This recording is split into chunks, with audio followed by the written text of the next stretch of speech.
Good morning, everyone. Good evening, folks who are in the evening already. Also, other times of the day are cool, I guess.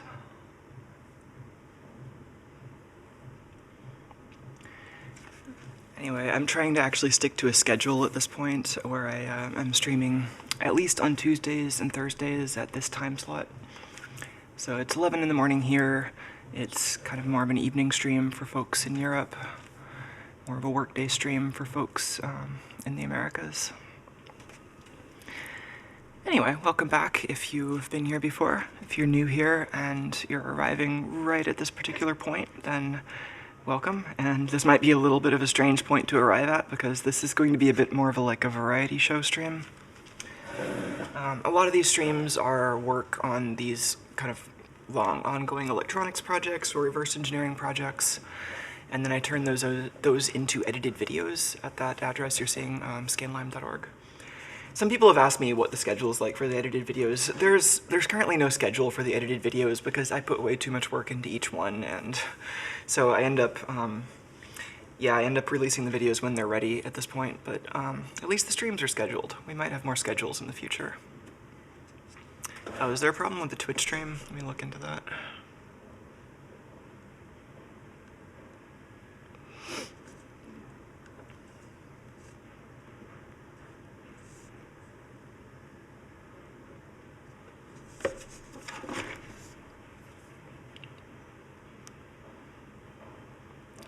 Is anyone else having trouble with the Twitch stream? The way I have this configured here, I don't actually have the stream itself visible, just the chat, and it says it's working, but I don't know if anybody's successfully connected, so I'm just getting it on another device here.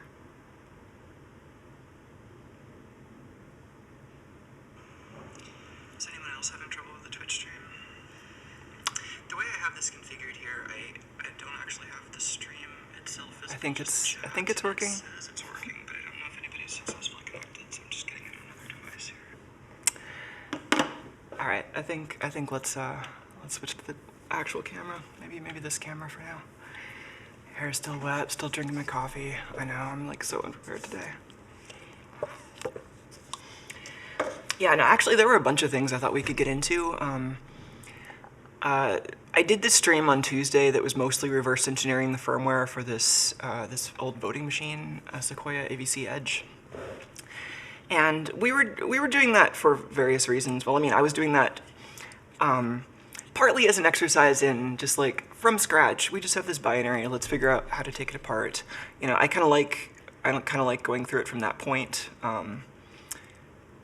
in the hopes of maybe maybe illustrating that process a bit.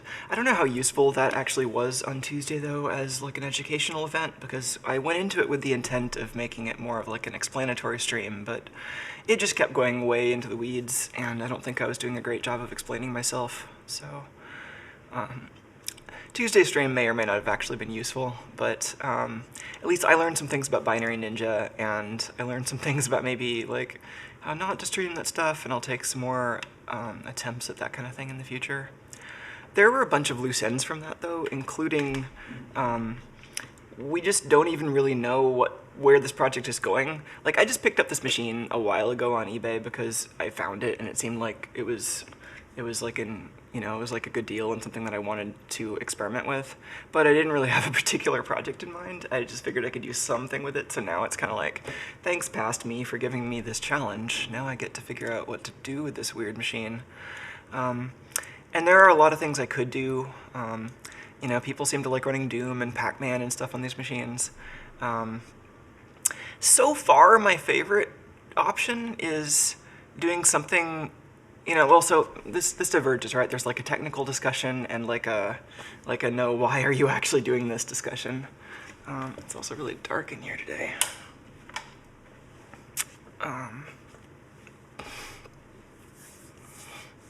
Oh, that's cool. Well, I guess it's helpful to hear that a couple of reverse engineering beginners are finding that stream useful. I felt personally like it was way more rambly than I want, but maybe I'll be able to edit that plus some other stuff down into something that's more useful.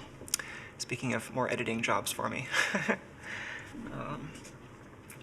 But yeah, I am looking for maybe a good end goal for that project. My actual goal there is to have a video that can go through many of the different steps here, so I can use that footage on what the machine is, on like wandering through its binary and Binary Ninja.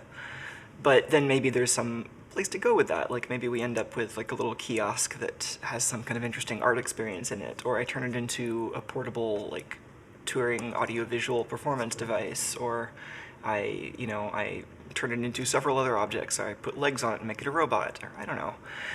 So far, one of the ideas that stuck in my head is to do something involving like remote controlling the 486 processor on there. So it's basically a 30-year-old PC. It's like an 8486, like an Intel 40, well, not an Intel actually, it's an AMD 486, but similar. Oh, and I'll have to apologize if my voice is more fucked up than usual today, because I definitely am sick. I know I'm drinking coffee anyway, but just in case I'm a little more congested than usual. Oh yeah, anyone else having frame rate problems with the YouTube stream? I'm actually noticing some frame rate problems over here on my monitor too, which is viewing the YouTube stream. Let me see if reloading it helps.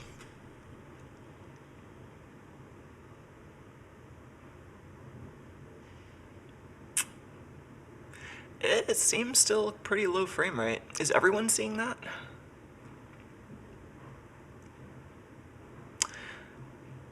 That's weird. I also haven't seen the YouTube archive from last time yet. I mean, I think the DVR buffer was fine, but last time I checked it was still showing only the 2 hours and not the full stream. So, I don't know. Weird. And is Twitch fine for folks? That is super strange if Twitch is okay, but YouTube is stuttery, because the way my video pipeline is set up, YouTube is getting the same high bandwidth stream that OBS is encoding, and then I've got a separate transcoder that goes from that to Twitch, so I would think that any problems on my end would also show up on Twitch. Man, that's super weird. Well, you know, it could just be we got really unlucky with the YouTube encoding or something. I mean, I could try just restarting the stream and see if it goes away. We haven't really done anything useful yet. Yeah, I mean, I don't know what else to do on my end. I mean, I can also restart the transcode server, but if the problem is on the OBS side, that wouldn't help, and I can't. I'm just having trouble imagining how the problem could be on my end. I'm happy to start restarting stuff, but I don't know if that's actually going to help.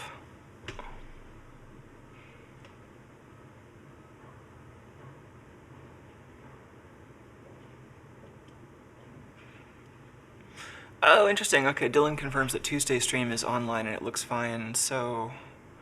Okay, maybe I'll just leave it alone. It could just be something on YouTube's end.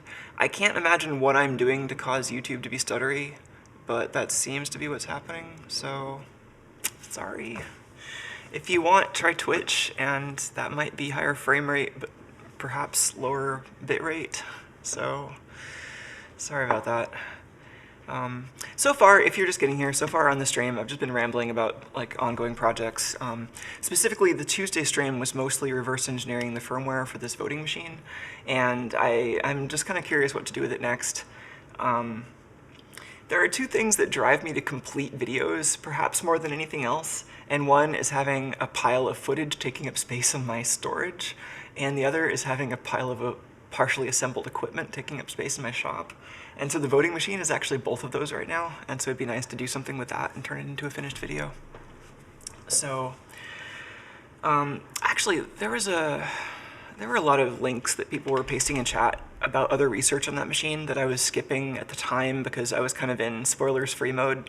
I wanted to just reverse engineer it from scratch, but I'm feeling like I'm in less spoilers-free mode right now, and I'm more interested in just finding a good project for the thing.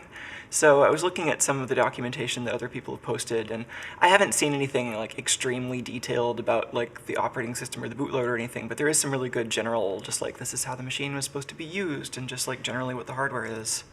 Let me see if I can find that really quick here. Yeah, I think it's actually... I think it's actually, at least for me, it's like the first hit on Google for ABC Edge voting machine, and it's this page.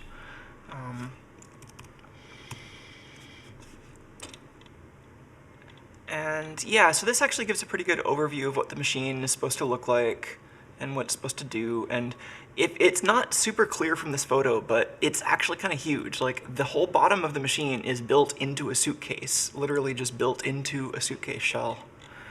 And then it's got this, I think, 1024 by 768 LCD with a resistive touchscreen. I haven't yet figured out how the resistive touchscreen is connected. Pretty sure it's either I2C or PS2, but I haven't actually narrowed that down yet. And then it's got like a 486 PC in it. It's got like a chips technology graphics adapter with some kind of little daughter board they made to drive the LVDS signals over a long wire. And this describes kind of more how it's actually used during an election, which I was alluding to in really general terms because I kind of was like vaguely familiar with this, but this has much more specific information about what's going on and what the smart card slot is used for example. And I was assuming the smart card slot was like a voter serial number that they use to prevent people from voting multiple times, and like this confirms that.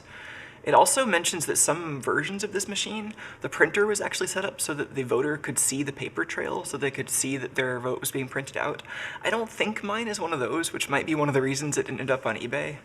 Like, I think there are probably many reasons why they wouldn't be using a machine just like this currently. But yeah, I mean, this page actually goes through the security concerns pretty well. And I mean, basically it comes down to there just isn't really any real security in this machine. All the security is based on like the kind of stuff that would have been acceptable for a transparent paper system, like, you know, stickers and procedures and like having people like read the instructions, like that kind of stuff. Like, that can work if you have enough people following the rules and the actual material is transparent enough. But for something that relies on this much technical obscurity, it offers no help whatsoever. And there is no useful technical security built into the system. And as these folks mentioned, like, you don't have to disassemble the machine very far to get to the operating system. You just really take a few screws out of the bottom of the machine. You don't have to take any of the tamper-resistant stickers off, or tamper-evident stickers off. And yeah, and apparently some folks had access to the source code and just noticed that their source code was pretty bad too, which is fine. Yeah, so that all exists. Some other folks had information about running Pac-Man on this.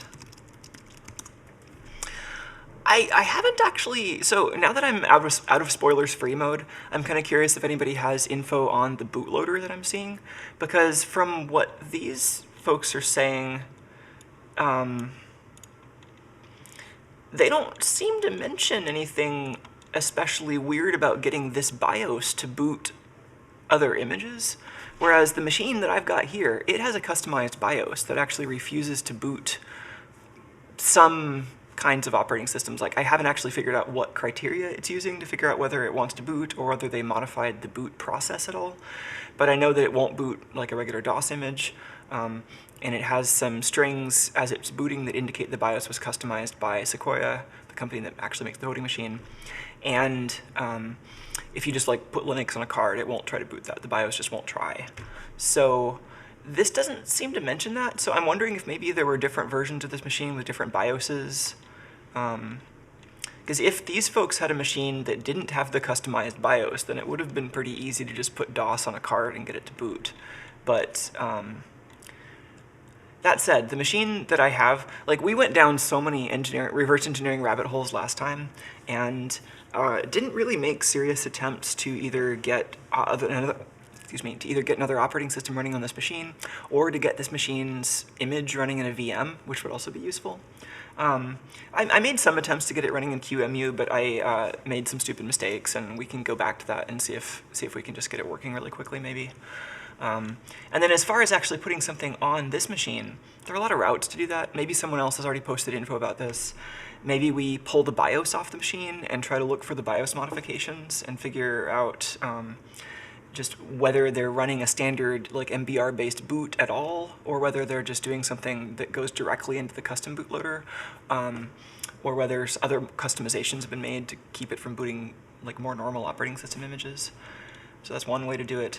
Another way to do it, we've already verified that I can modify the PSOS bootloader and the BIOS will still run it. So it's not doing any kind of integrity checking on the bootloader.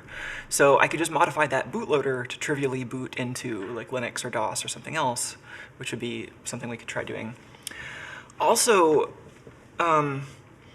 after reverse engineering all that stuff on Tuesday, it's looking like that first stage bootloader might just be as simple as load this whole file into memory and then jump into it. And if it's that simple, then we can probably take something like loadlin or something else from that era and maybe very slightly modify it into the same format that this bootloader is expecting and just get this bootloader to chain to loadlin and then to Linux. So that could be fun. Oh, interesting. A couple of folks are suggesting making it a portable EEG/lie detector kind of thing. That's an interesting idea. We were also talking about this on chat, I think, yesterday, and somebody suggested making it a game for 2 players, where there's one player on the LCD side and one player on the on the kind of pole runner side. The other side of this machine has an LCD screen and a button and a couple of switches. So it's a pretty asymmetric interface, but maybe there's some cases where that's useful, or maybe it would be a basis for some other hardware. So even this page, even running Pac-Man on this machine is already 8 years old, and the machine itself is very old at this point. Anyway, so I want ideally a project for this that combines something kind of like interesting from a semantic point of view, like something that pokes fun at the fact that this was thought useful for voting at one point. I think the whole like poking fun at the security of the machine specifically is just really overdone, so I don't know if I have much to add to that conversation. But if there's something that kind of turns this into an interesting experience, that might be interesting. Or maybe just repurposes the hardware. Like I could see turning the chassis into some kind of like audiovisual performance rig, or turning it into the basis for a robot or something like that. The electronics in here, let's see, mine is actually pretty similar to this. Yeah, we pulled this off, and the PCMCIA slots are under here. This seemed like it was actually just to prevent, to provide like a visual baffle, so you didn't just like see open space through the PCMCIA slots. Like, so you just see these cards, this black plastic card. That's the processor under the sticker. It's an AMD 486. That's the graphics. That's the graphics memory. That's the Super I/O chip. That's the boot disk. 16 meg compact flash. This looks really similar to my machine. It's probably the same circuit board, just if these folks didn't run into the same BIOS customization, maybe it doesn't have the same BIOS version. This colorful cable, one of these is the LCD, and then one of them is the smart card. Yeah. Anyway, so semantic versus technical. On the technical side, one thing I thought would be really interesting would be to remove some amount of this and then replace it with modern processing. So you could remove this entire motherboard and, for example, make an interface to connect a Raspberry Pi to the screen and the touchscreen. That might be interesting. One thing that I personally find interesting would be to perhaps replace just the processor itself with a Raspberry Pi. So you could have some code running on a Raspberry Pi that talks to the peripheral bus on this PC the same way the processor normally would. And so you could use this Super I/O chip up here to talk to like the serial ports and stuff, and you could use this graphics chip to draw on the LCD. You could use like the PS2 or I2C or whatever the mouse is, or the touchscreen's attached to read that. And there are a lot of ways to do that. The way that involves the least soldering, well, the way that involves the least soldering is to write a program that runs on the 486 and just forwards I/O from point to point, and then just read stuff from a serial port. That would be the least programming, but it would also be really slow. You could do something similar with other interfaces. This processor has JTAG, which could make an interesting video also. As far as I can tell, though, it doesn't have any built-in debugging hardware, so it's just used for boundary scan. So the idea is you could attach JTAG to the board and then use that to verify that the soldering and the circuit board itself are fine, but I don't think it has the kind of JTAG that would be useful for on-chip debugging. But you could put the processor in reset and then use JTAG to kind of bit-bang connections out to the other things that are on the motherboard. Main downside to that is it would still be slow because the JTAG clock tops out at 25 megahertz, and there'd be a lot of overhead involved in that, so you'd end up with a pretty slow bus. But if you had a Raspberry Pi talking directly to the PCI bus, that might be interesting. The PCI bus here is 33 megahertz. It could be 8, 16, or 32 bits, depending on how the motherboard is wired. I haven't actually checked that. Somebody out there that's more familiar with PC hardware than I am probably can already tell just by looking at how the memory over here is arranged. But yeah. You think these are 8-bit or 16-bit flash chips? I mean, it could be... I mean, I would expect it to be a 32-bit bus, but I don't know. And then they've got some custom logic under here for the PCMCIA cards. It's not much, it's like some programmable logic arrays. So yeah, that's interesting. Could be some fun projects in there. Cool, Vince has a vote for the replacing the processor. And there are a few ways to do that. Like, I could imagine just soldering wires to all the bus points you want. Honestly, it would be really cool if I could make an adapter that fits in place of a RAM module. And then, because I think on this motherboard, the RAM bus would be shared with, because I think this chip only has one off-chip bus that's used for I/O ports, PCI, and RAM. And this is not a BGA package. This has, let me actually pull up a datasheet for this. This is, I think, yeah, the AM46DX266. And I think we actually just want AM486. Yes, give me some ODF files. Find some PDFs here. This might be close. I don't know if this is the exact same. Obviously, I could just look at the chip. There's a sticker over it, but I can peel off the sticker. I think these are all going to have JTAG, though. Is this not the right package? No, this isn't it.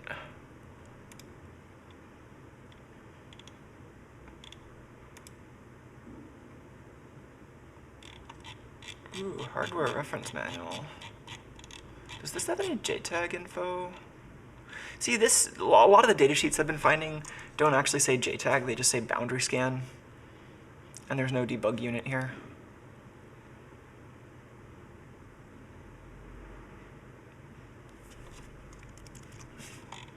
It's a very simple x86 relative to the things we deal with nowadays, so it could be a really interesting PC architecture kind of project if we can find, you know, something to tie it all together, is kind of what I'm looking for at this point.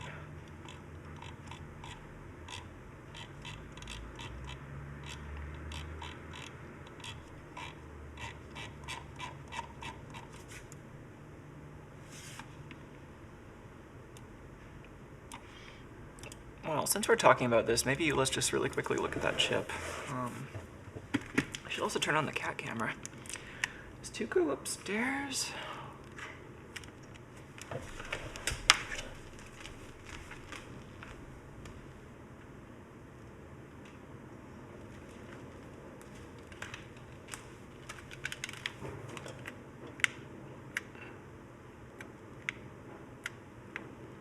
Yeah, I saw the M/IO pin for multiplexing legacy I/O and the memory map stuff. I just wasn't quite sure if there was some other layer in between the DRAM and the chip, or in the the main processor chip.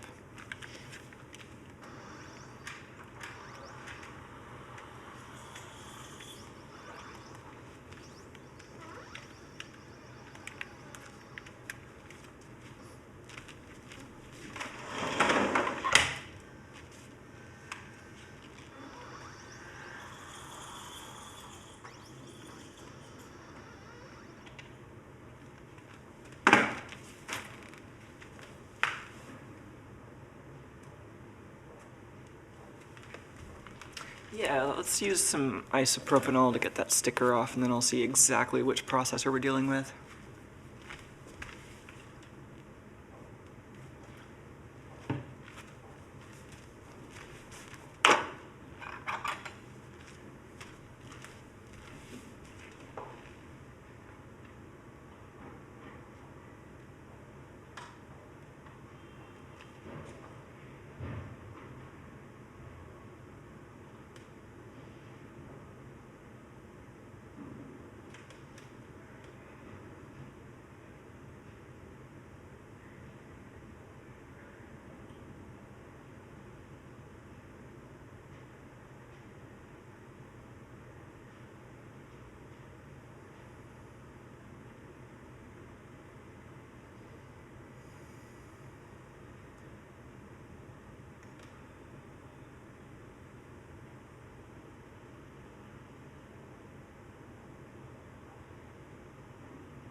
put it somewhere out of the way, like on top of the PC card slot or something.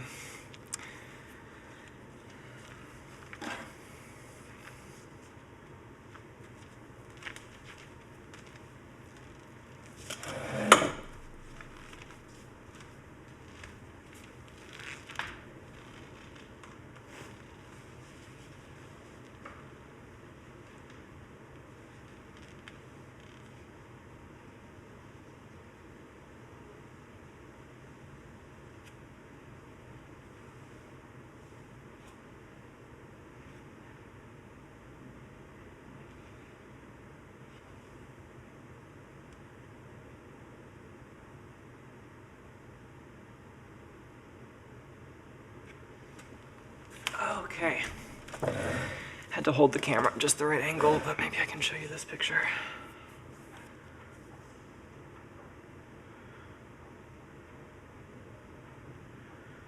Oh. This is not what I expected.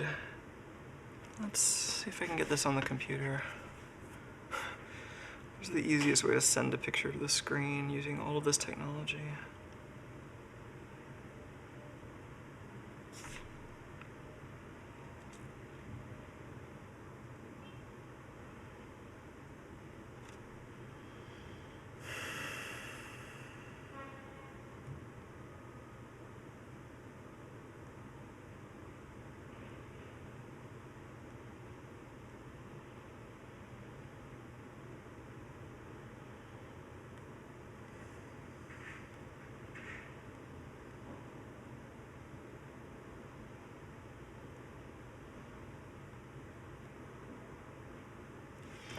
I think I transferred a file from my phone. Why was that so hard?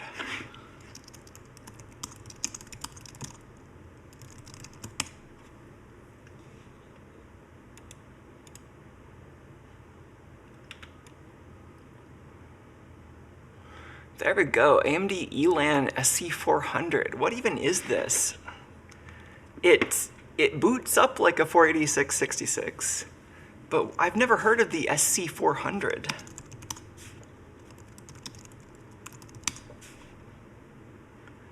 This is specifically an embedded processor. I wonder if that means it has any more debug features. Oh, it's an... How do they want me to... I don't know which accent system they're using here. Maybe someone can tell me how to... Is that Elan?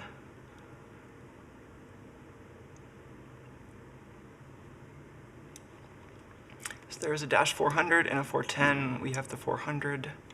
Improved time to market. Smallest system form factor. Robust Windows compatible. Blah, blah, blah. SMM. Cool. Glueless ROM and flash interface. Glueless DRAM controller. That explains why the processor is so close to the DRAM. Oh, it's got a built-in parallel port. Wow, this is actually really cool.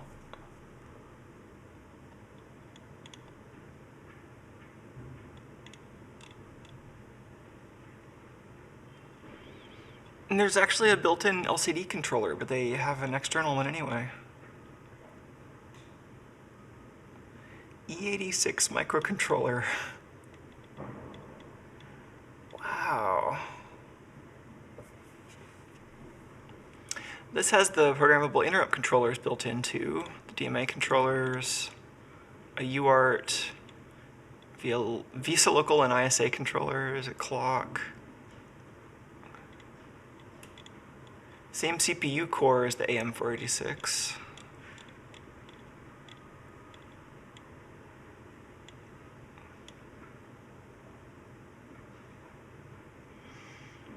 So 16 or 32-bit data bus with 8 or 16-bit ISA.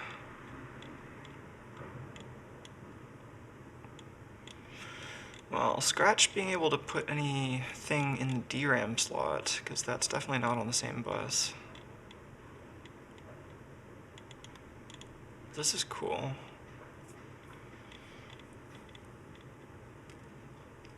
Do we have any debug features? We have boundary scan. I wonder if the JTAG port on here is faster. Kind of doubt it would be any faster than 33 megahertz though.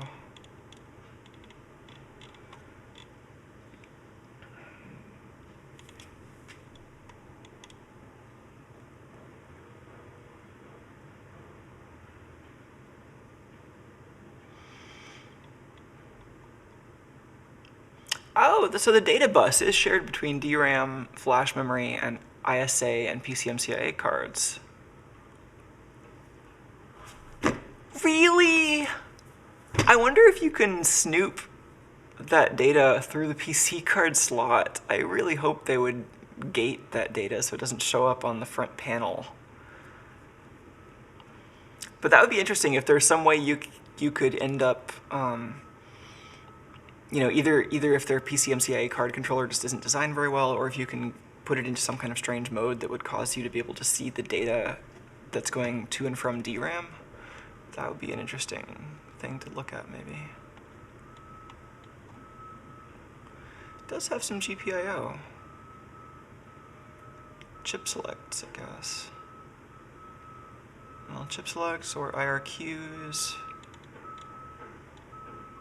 Built-in PC card stuff. This is a neat little chip. FISA local bus, what? Is that? I wonder if that's what they're using for the graphics. I don't know anything about Visa Local Bus. That was one of those things that like popped up in the PC world, and I never had a computer with it. I never really had any reason to look into it. Speaker drivers built in. This is such a weird object. Oh yeah, this has a section on the JTAG features. Just boundary scan.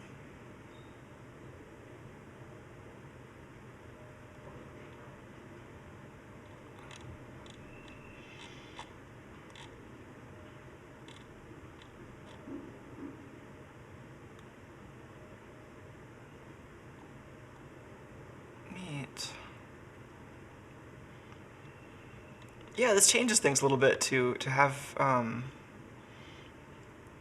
this based around like a microcontroller. I mean, this is kind of this functionality that I think you would usually see on the 486 main chip, plus the North Bridge, plus maybe parts of the South Bridge, and this is all just one chip now, which is cool.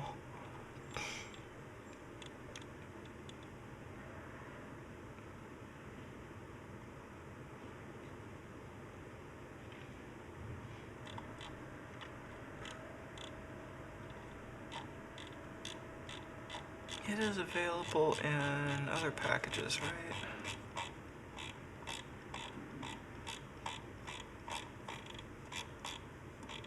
Is this a BGA? Oh yeah, it is a BGA. I think I was getting this confused with something else on the same board, which had I don't know exactly what that was. It looked like it was just like a really fine pitch QFP, but this definitely is a BGA.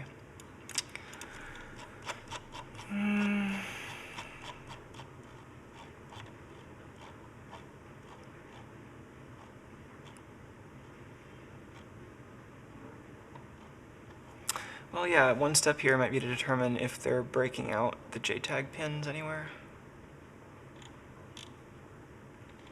Anyway, I don't want to get deep into this. I was just trying to bring up like some options and where we can go here. I think it's about time to switch topics to the next thing. Let's open some packages. Let's start with an easy one.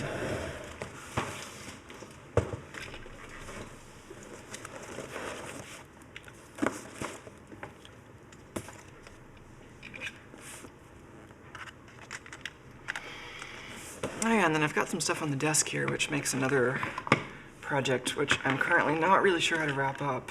Just the little kind of novelty USB devices, the button and the mail notifier. At the very least, it seems like they make an interesting point about like part of why USB was designed the way it was that so that you could have really low-cost devices, and maybe this wasn't exactly what the USB spec designers had in mind, but I mean, this is kind of like the lowest of the low end at the early age of, or in the earliest parts of USB, right? And just seeing what they were able to accomplish with just a mask-ROM microcontroller and no customization other than that. So yeah, that's this board. There are a few things we could potentially do with this, including trying to get the firmware off of it. That epoxy blob there is a microcontroller with low-speed USB. I don't even have any idea what kind of microcontroller it is. All I know is that it is a micro of some sort, and we could try to get the firmware off of it, which would be fun, but also slightly pointless. And so I'm trying to figure out what other context to have there.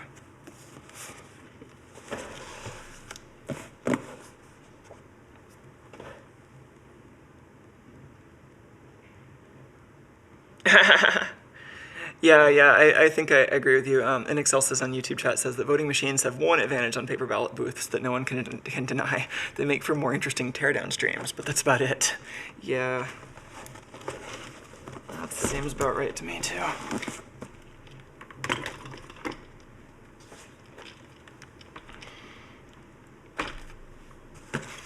So, let's see what we can do with this.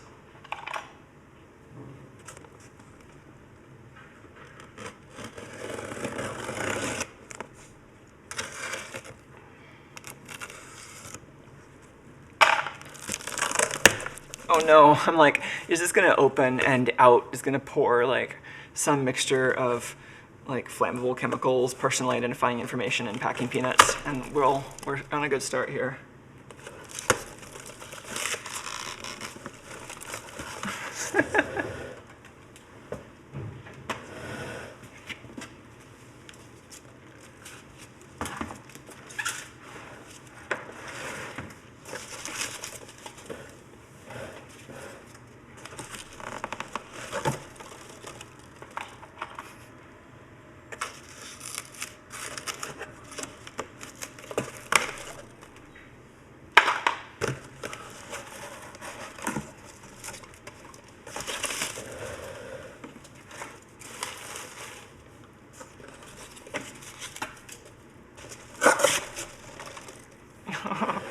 No. Well, I think it's fine. I think we got some more lab isopropanol.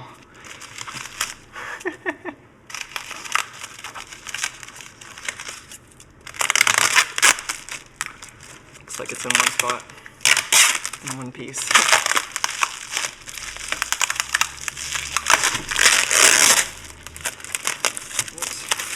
Sorry, label. Alright, yeah, that wasn't super exciting, but it was here. I figured we should open it. Gotta replenish my supply here.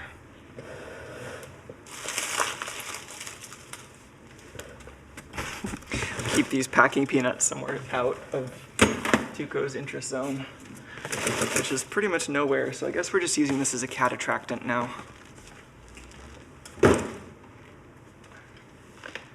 Okay, so that was the easy one.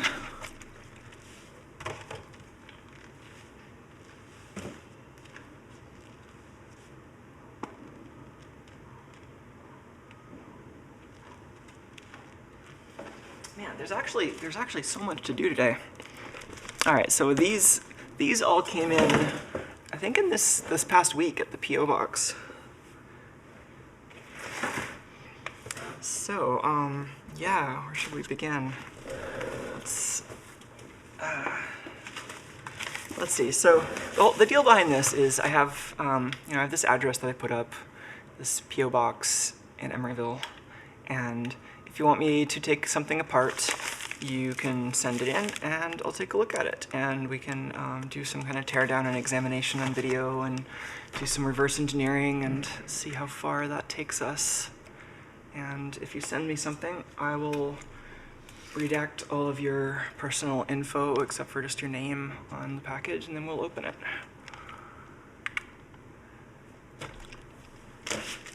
So,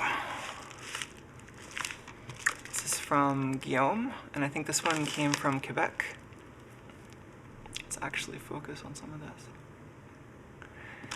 And so we have some buttons and PCBs by airmail. Let's see what this brings us.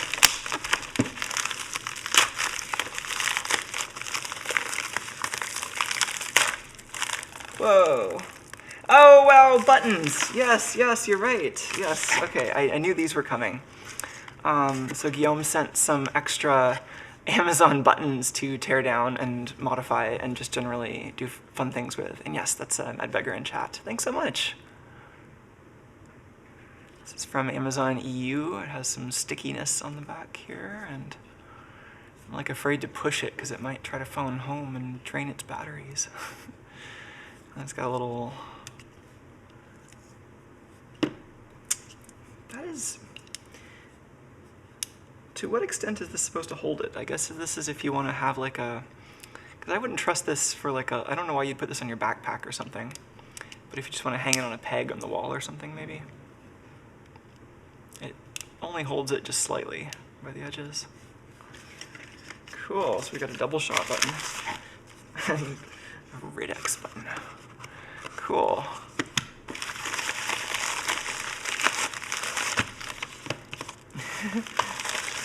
Nice.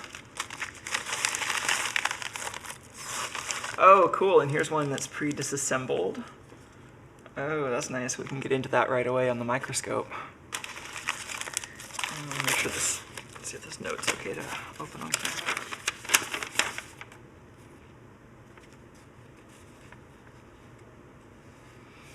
Cool, I can read the part of this that doesn't include any information.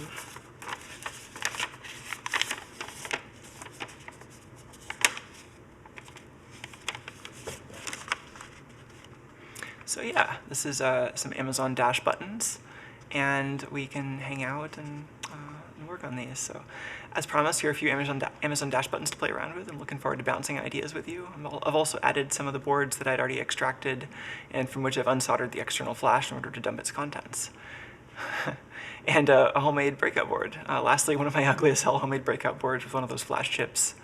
The breakout board is a broken trace. That's no big deal. Don't worry about that. The other ones were in a worse condition. And then there's a GitHub link with some data sheets and notes. Well, that's great. Thanks so much. We can do some hangouts. Oh yes, and there's a cheers from Montreal, Guillaume and their cats Einstein, Newton, and Curie. Oh, well, thank you so much.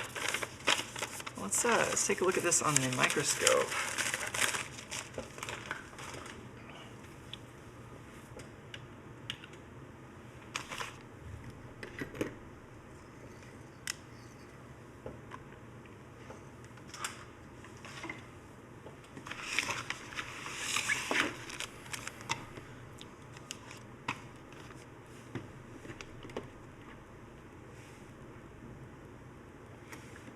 Oh, Alex says that they're annoyed that the only way to easily repurpose them is by watching for UDP broadcasts. That's funny.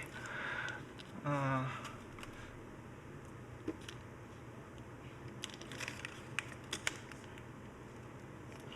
waiting for the monitor I'm looking at here to turn on. Okay, so we've got a flash breakout board for one of these critters. A little trace we can repair. That's great. And one of the flash chippies. It's 25Q32.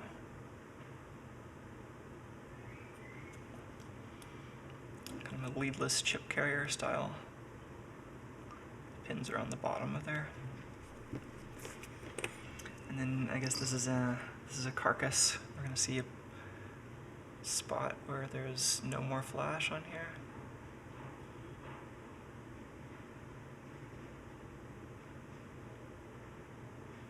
Let's see, that looks like it might have been some desoldered flash. And J2 looks like it's a connector.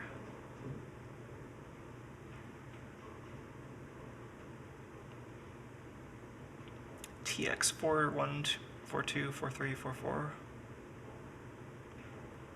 It looks like at least a couple of those are test points related to the flash. And then this is a...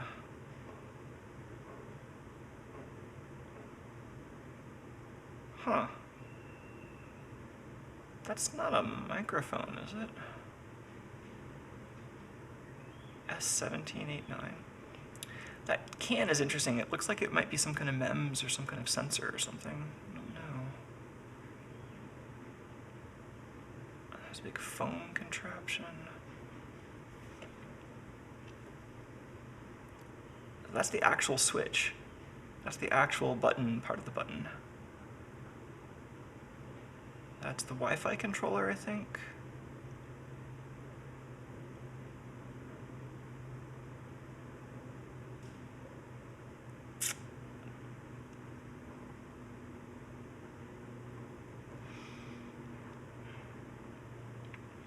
Wouldn't expect to see the antenna connector populated. That's interesting.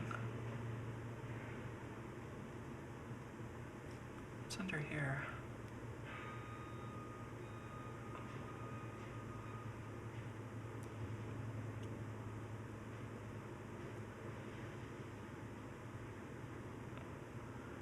Oh, is that all like moisture protection, underfill stuff?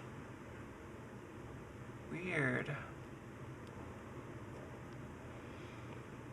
Guess they really didn't want mechanical stresses on this chip.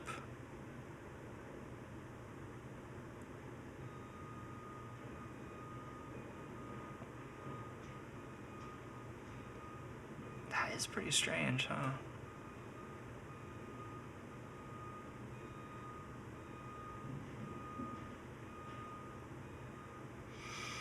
And some square test points. TMF might be manufacturing. Test for manufacturer.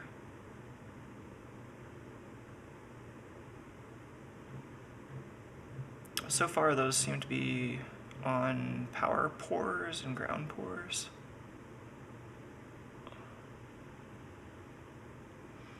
The square ones might just be like where they needed a low impedance test point, except up here these are using really small traces, so I don't know.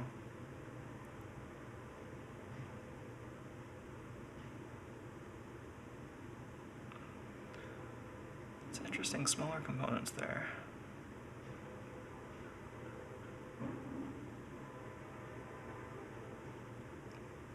I've never actually used these dash buttons at all, so I'd probably want to research like how they're even meant to work. I assume there's some process you'd need to go through to even get them on your Wi-Fi by maybe connecting to their Wi-Fi. Like, does this have an access point, I would assume?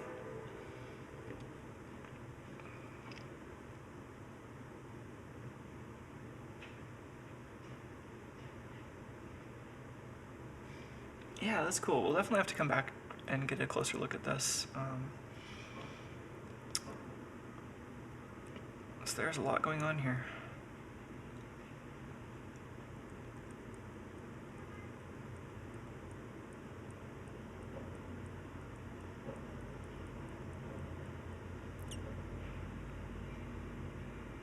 Oh, is this a...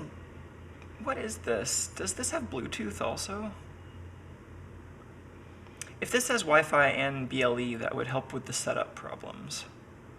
And then you could just use an app to set it up right away. So, okay. SAM G55 main processor. I think this is Wi-Fi, ATYNC 1500.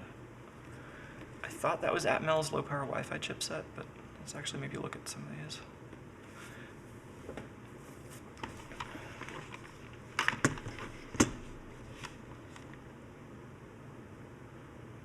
Oh, okay, Madburger clarifies that you can configure via Bluetooth, Wi-Fi, or audio. Oh, so that was a microphone. This thing over here, that looked like a microphone. I'm like, why does this have a microphone? But yeah, if they do audio configuration, then sure. That's interesting. That would certainly make the firmware interesting, wouldn't it? Yeah, well, I have to say, it's certainly compelling to follow in your footsteps here and just like take the firmware off of this thing and take a look at it, and that might be a fun thing to do on video.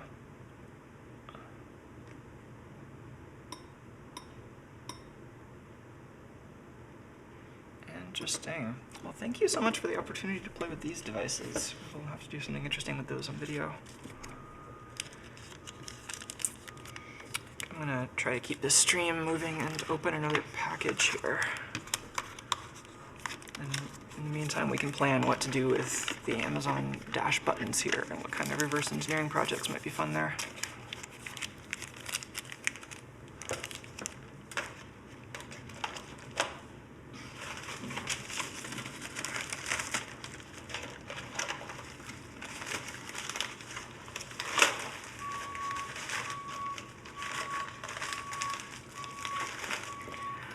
Okay, let's find the next one that actually fits on the desk, and got some bigger things to get into.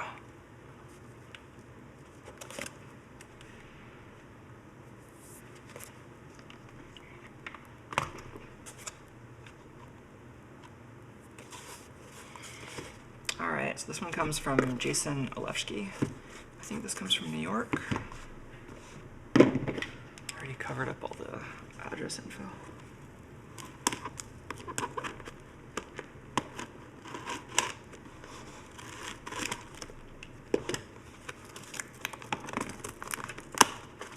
I think I'm just gonna have to open it with a different tool each time.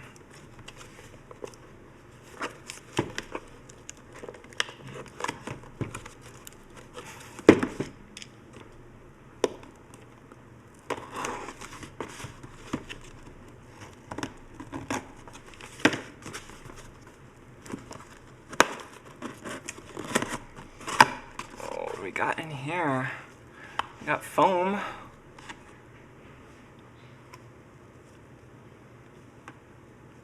Bubbles, paper, make sure the paper doesn't have anything personal on it. Oh, delightful. This comes from Jason, and here you are, a FLIR One. Good luck, hope you can get something useful out of it. So yeah, this came with an explanation earlier. Jason offered to send me this FLIR One that was, I think it was either discontinued or didn't work on any modern iPhones or some combination of those, and so it might actually be a useful kind of teardown subject to just use it as a thermal camera sensor for perhaps FLIR purposes. Because yeah, I have a couple of thermal cameras here. I've got a FLIR TG165, which I still use as just a pretty general purpose shop thermal camera. I've also got a donated FLIR One that Kate sent in a while ago, and that one's been like potentially on the chopping block for similar activities, but I still can get that one to work with my phone most of the time, so it's actually been a useful supplement for the TG165. It's not quite as reliable, but when I do get it to work, it actually produces pretty nice images. So I wonder if this is a similar vintage actually. Oh, actually, this one might be very similar to the one I have from Kate. They might be having similar problems even. Where did I put that one? I might have tidied it up into a place that is not on top of my head.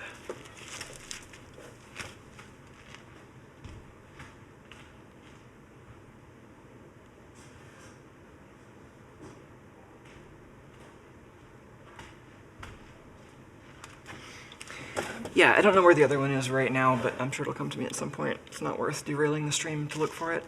But yeah, this is neat. This looks pretty similar to the one that Kate sent me. I think she had to modify that one a little bit, and then I still intermittently have trouble with it. So I don't know if it's the same one or a different one that has similar problems, but yeah, I mean, we should definitely take apart and repurpose at least one of these now. Potentially both of them, but yeah, that's great. This is the FLIR One FE, or that's, what is the actual model number here? This is the part number is 435000101. So is this the first FLIR One?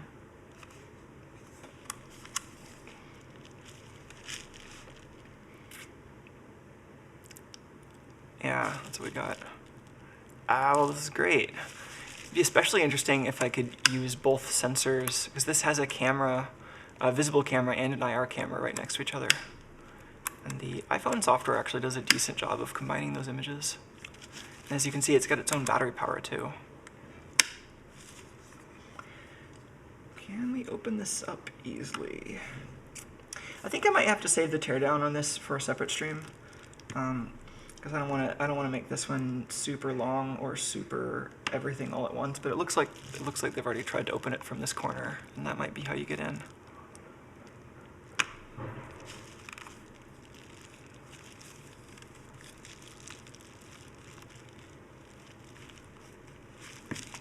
Yeah, I'll have to research what's already been done with the dash buttons and see what we could do, because I haven't really done any looking at that particular device, and now I've got a reason to.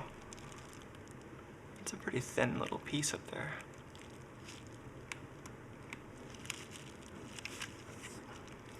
This FLIR is the iPhone version.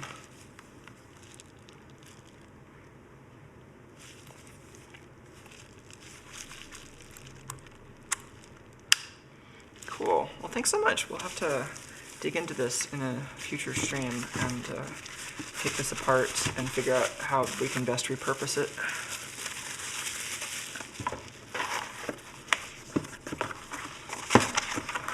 All right, I have one more package to open from the P.O. box. We can see what's in there.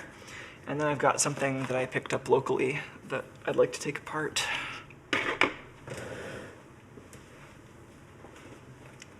Ooh, this one is heavy. I had to pick this one up at the counter. This one was too big to fit in my P.O. box.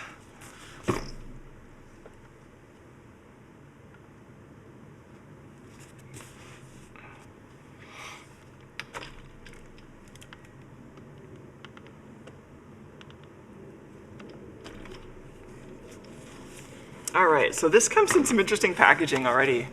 It's an Apple extended keyboard box. This is pretty great. I'll drink an espresso to that.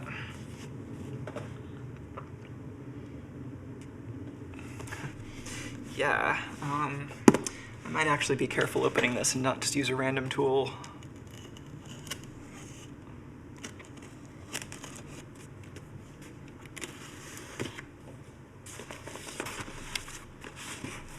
So this comes from Sam Kelly in California.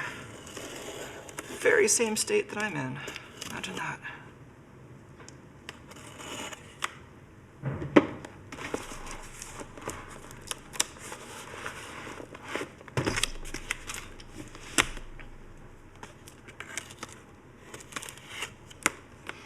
Yeah, let me know what you think I should do with the dash buttons, because I'm sure there's plenty of previous research, because it's a pretty popular device. I'm sure other people have hacked on them. Personally, I'm kind of curious how all the different pairing mechanisms work. It'd be really interesting to dig into the existing firmware, but it would also be fun just to hack on them and do something more custom. Oh. Wow, this is actually... You know, I think I used to have one of these. Gosh, I really wish I still did, and I guess now I do. This is amazing. So I'll read this note here.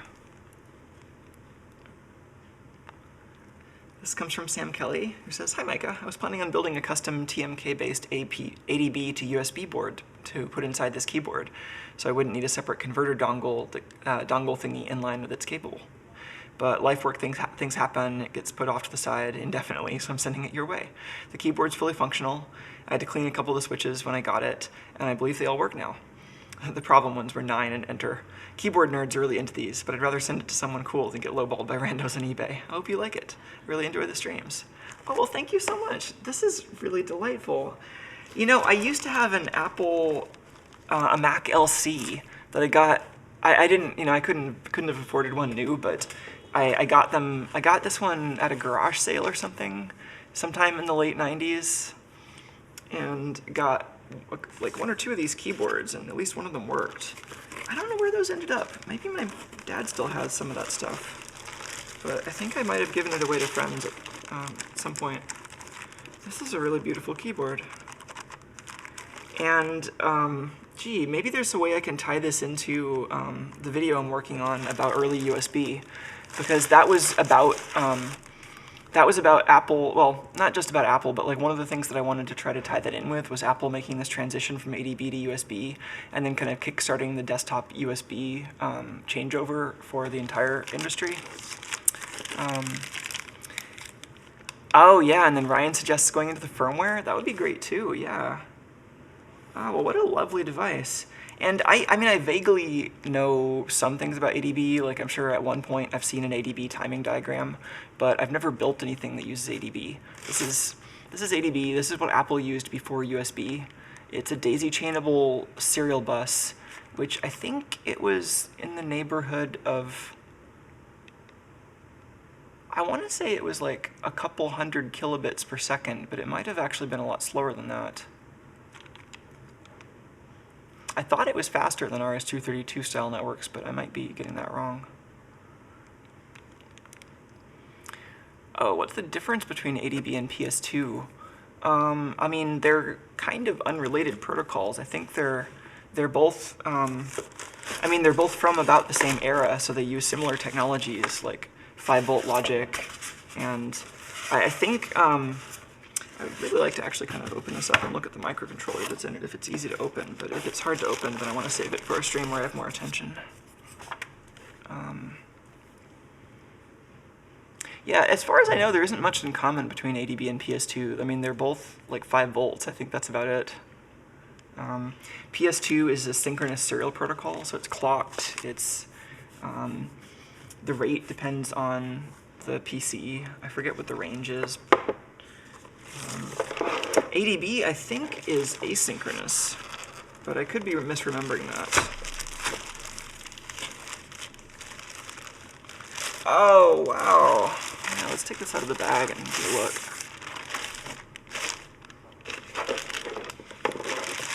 Even the cable is pretty clean. That's great.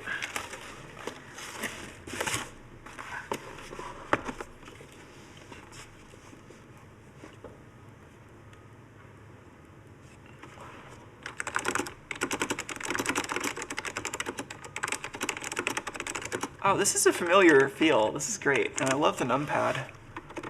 That's the power button, the old school Apple power button, before we had a standard symbol. Look at the font on those indicators. Oh man, my camera is actually a little underexposed, and there's a reason for that.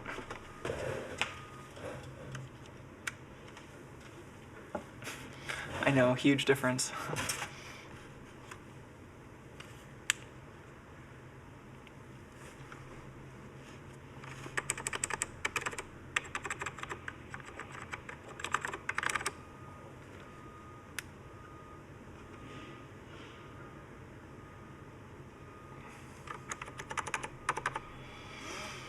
Do you know some people do entire videos on YouTube that are just like, why do we have scroll lock? I find that funny. It's been a while since that key actually worked as intended, right?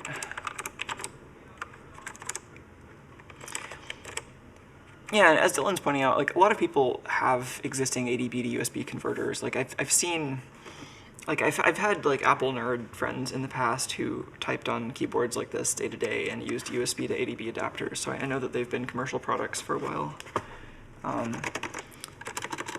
But it also might be fun to see what's going on in here.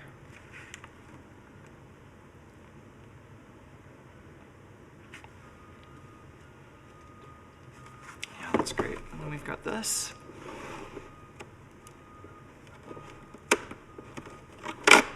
Ha ha ha! Yeah. It's a little stiff, but it still works. Whole automatic razor lower mechanism thing.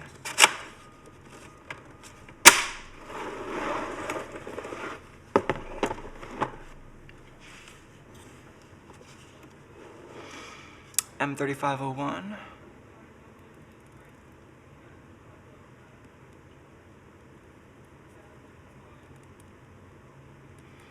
Oh, okay, so Ryan points out that the TMK that was mentioned in the letter here was an open source firmware. Gotcha. Yes, TMK-based ADB to USB board. So I'll have to look into that to see what kind of previous work's been done there too. I'm wondering if I can get the keyboard apart just by taking this screw out.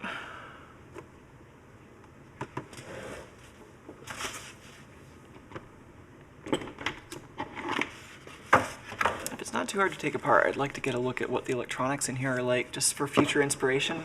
Because I mean, at this point, I don't want to go super deep into anything in particular, but I want to show you what the hardware we've got is and collect some ideas. And so I'm also just kind of curious whether there's any reason to reprogram the firmware on the existing microcontroller, if that's even doable. Oh, that's cool. Threaded insert there.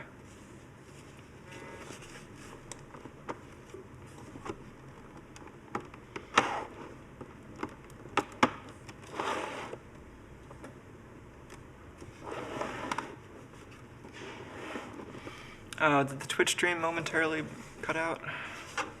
Man, sorry the streaming's been so unreliable today. I don't know what's been going on with that, or if there's anything I can do about it.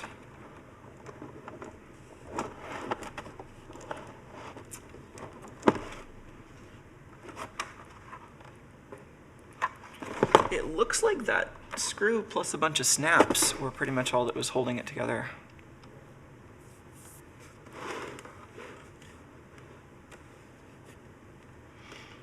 Oh, if you got a Twitch ad, I do notice sometimes that Twitch will just opportunistically play you an ad if the buffer underruns.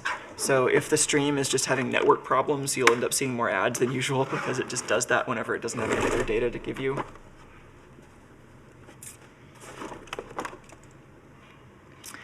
I don't want to break this, and part of me is thinking it would be good to get some instructions on how to open this thing without damage, since this thing is pretty vintage. I think it's as simple as just putting a spudger around the edge and then snapping these bits, but I really don't want to break it. Let's just try to do some of this carefully.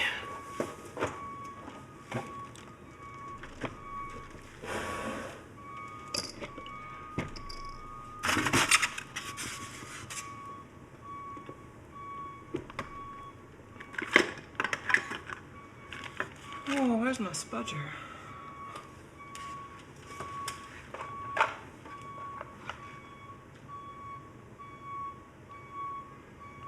Sure is some beeping, right?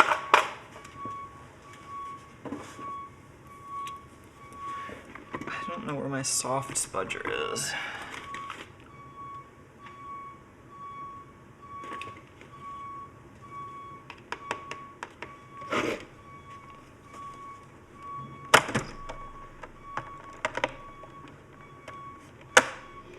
I have a piece of wood here.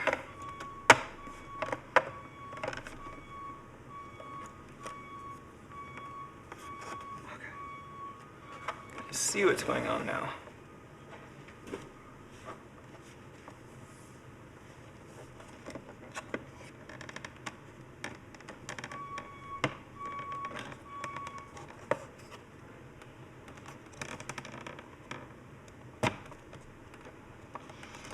Seems like the corners need some additional coercing to get out.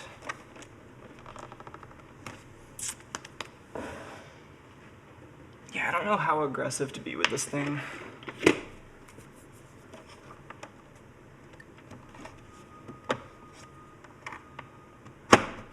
Ah, I think that did it.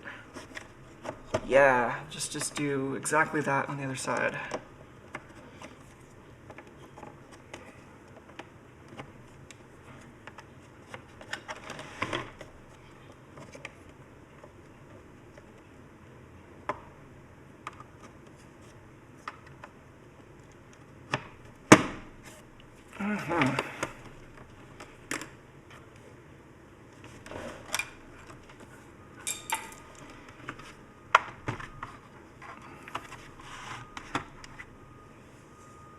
Ooh, vintage dust bunnies even.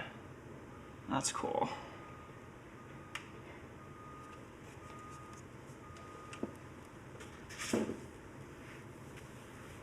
Where's my bunny repellent?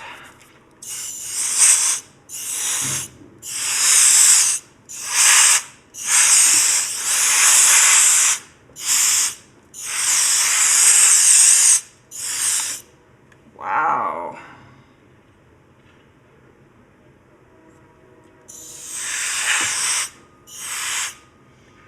So many chips in here. Asbestos dust bunnies, right?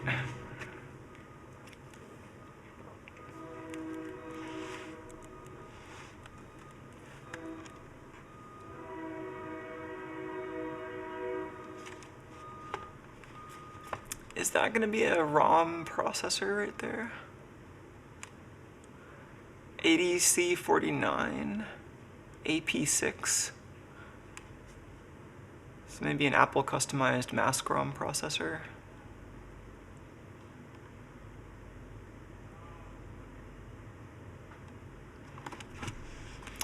C49 AP6. I wonder if anybody has info on that.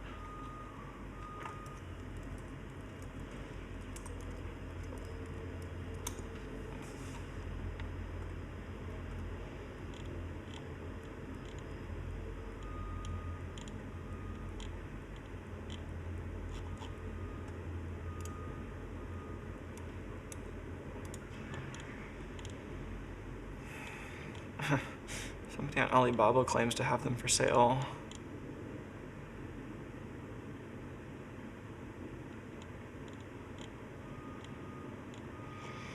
Oh no. Someone on Arduino forum is like, I found these chips inside an old keyboard. I desoldered them. Do you know what I could use them for? Oh no. Oh kid. I would give you different advice.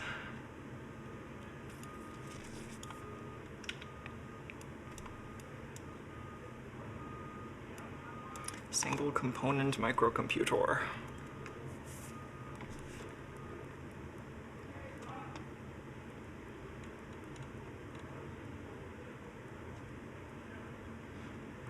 I think this is the same instruction set as the 8051, but I could be mistaken about that. 80C35, what is that? No, 35.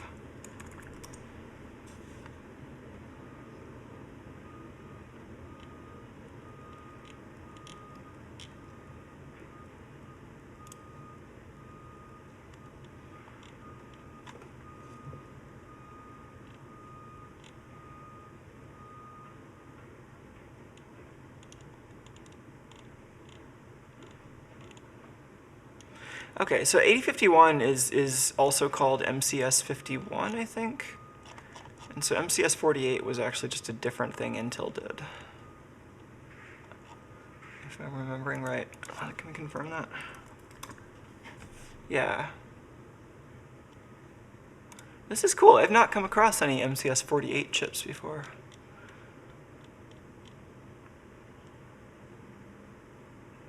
$2K of mask ROM, 4K of external.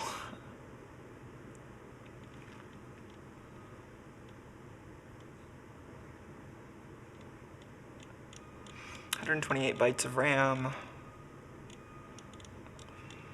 Oh, and this is the same chip the original IBM keyboard used. Huh.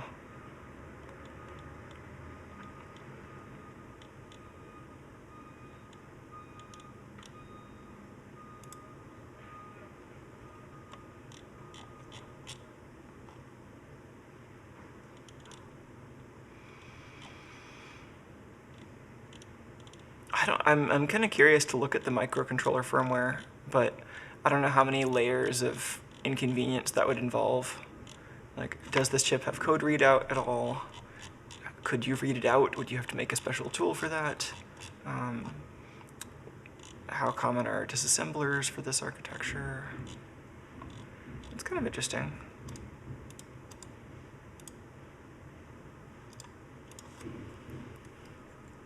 Oops.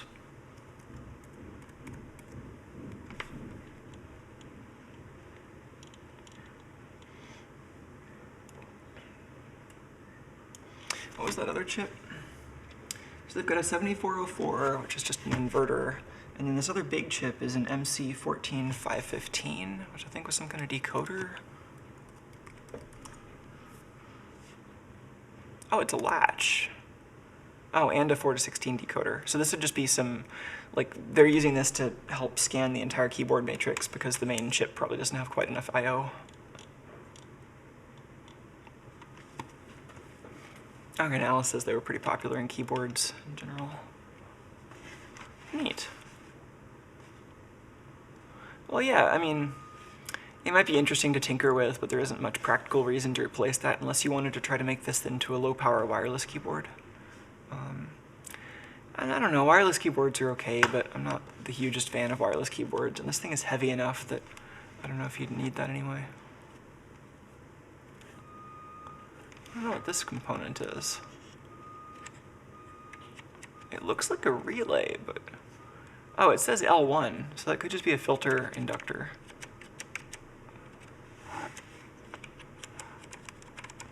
Ah, the keys feel so nice. Well, thanks so much for the donation. I'll try to turn this into something interesting and share as much of the process as I can. Yeah, and Vince, I'm with you on wanting less wireless stuff for the most part. I still use these wireless trackballs a lot because I don't know of a wired version of those. But if they made a wireless or a wired version, and I would certainly do that.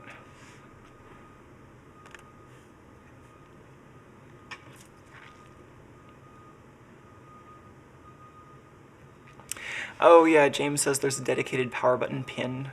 Yeah, for USB they had to invent some low-level signaling for power wake up, but it's not quite as simple as just having a separate pin for power.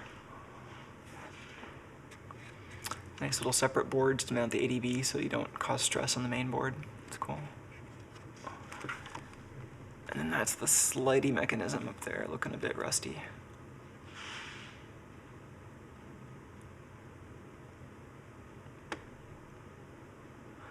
Cool. Yeah, it would be interesting just to look more into ADB, perhaps. I wonder if there's a quick reference we could look at right now.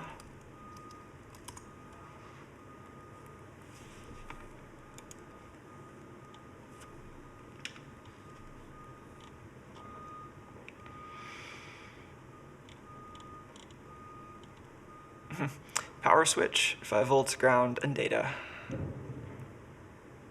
125 kilobits.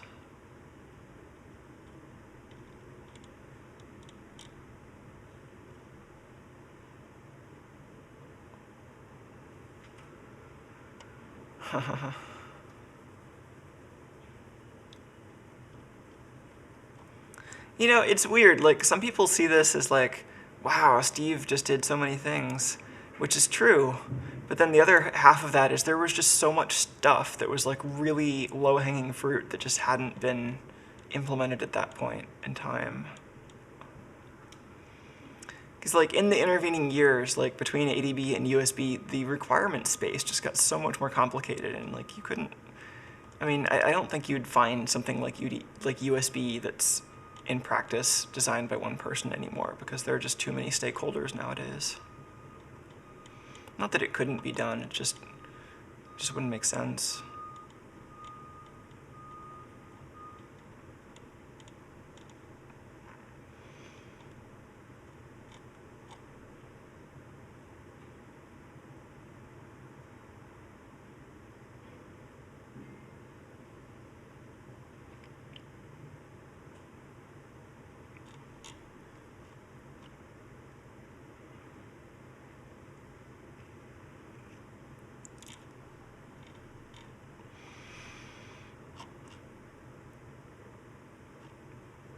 Is this based on like async serial? Oh, they had an ASIC.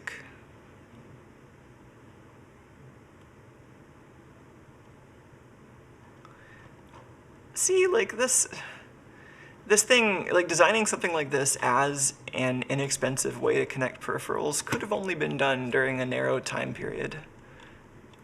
Because like nowadays you would, like this would have to be built out of standard components, like you'd stick a normal UART on there or something. But I guess their UART in this case was an ASIC.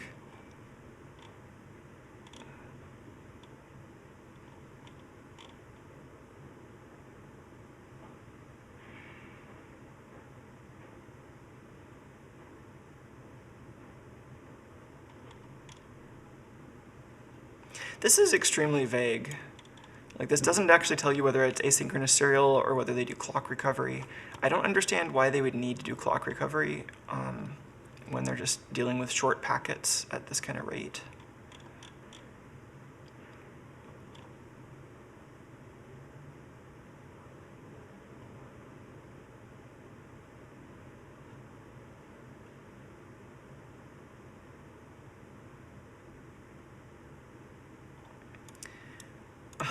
What?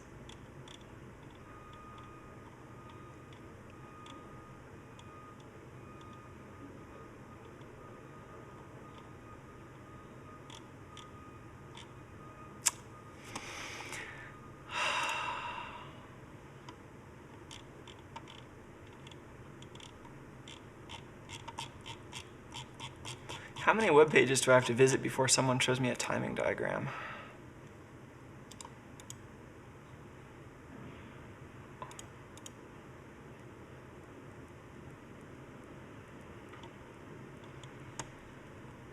I'm assuming it's just similar to like ADN1 serial, but running at a slightly different baud rate. I'm just frustrated that this isn't confirming that like I would expect it to.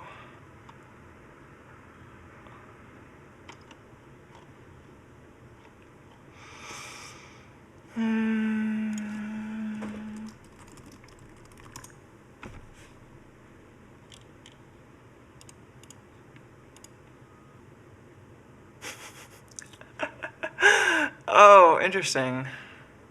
Wasn't expecting this to come from Microchip.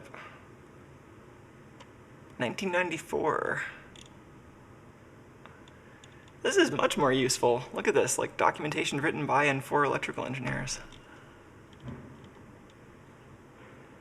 So it's normally high, there's a header, there's a sync, there's a byte.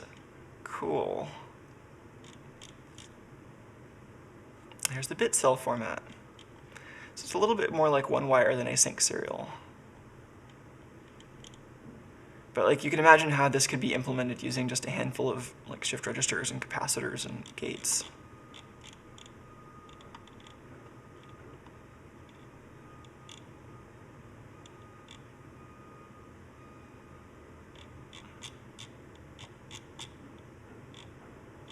The best way to make something that like geeks think is like really, really cool and unique is to have been Woz while designing it, I think.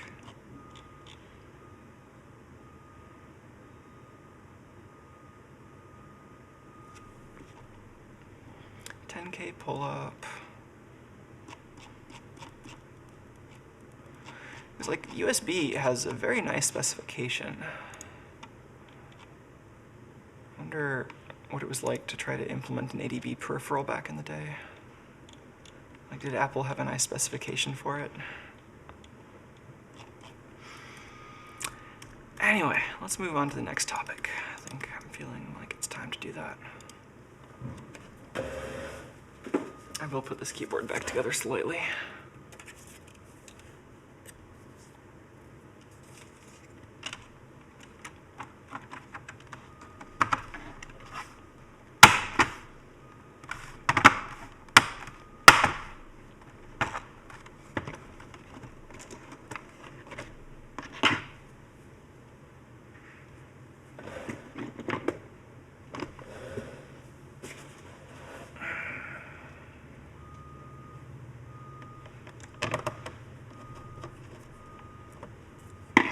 It's so nice they used a threaded insert there. It means that you can just take this apart as much as you want without really worrying about damaging it.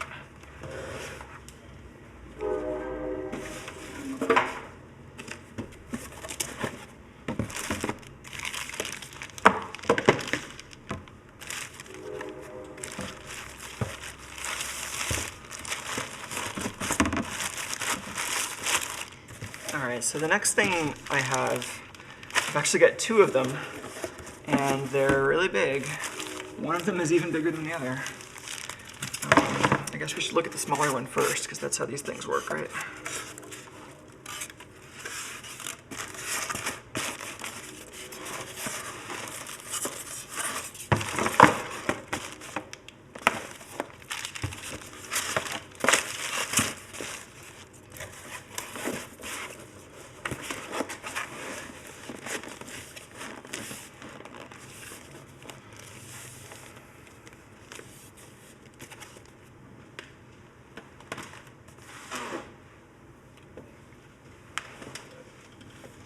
Oh, and thanks for all the links in chat.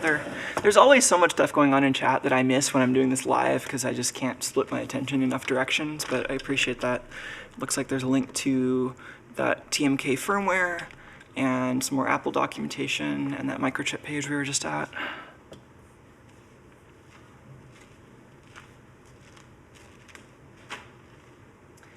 Is Tuco anywhere to be seen? A2.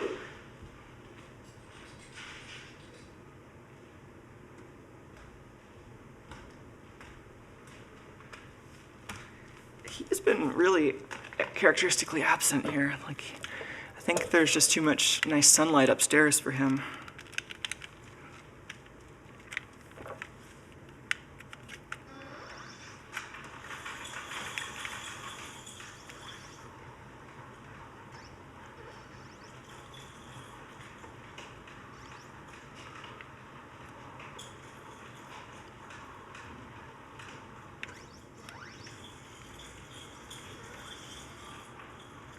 Well, we could use this to get a second view of the desk, or we could go outside, look at the buildings.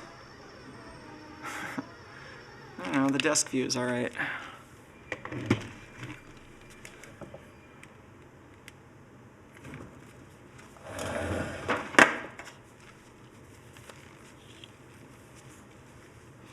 Oh yeah, the sunlight here is pretty nice. It's a little bit, I mean, it is pretty cloudy, but there's enough window space here that you get plenty of sun even when it's overcast.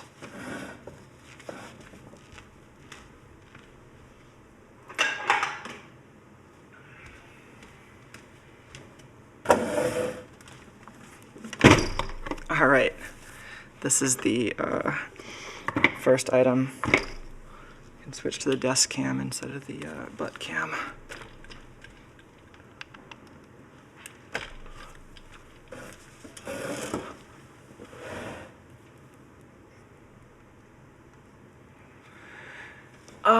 Leo's asking where this particular kind of wobble is coming from. This is coming from just like the pendulum swinging, basically.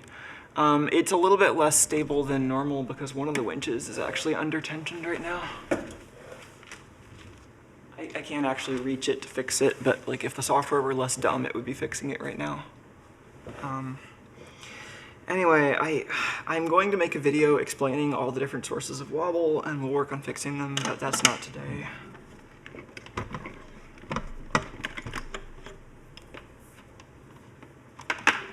Oh no, it's got like hot glue over here. It's not great.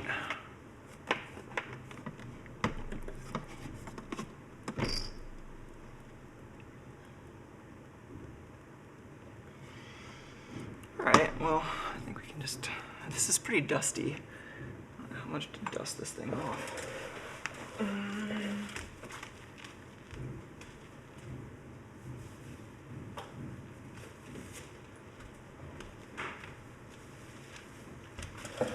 Let's do this.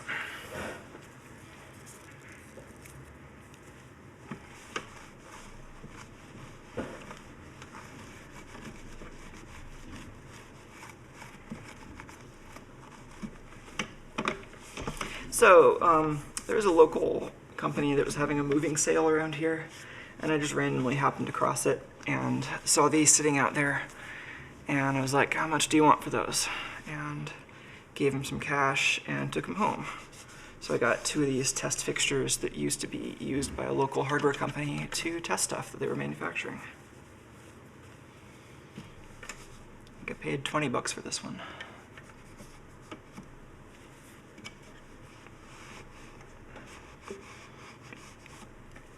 It's a little dusty, but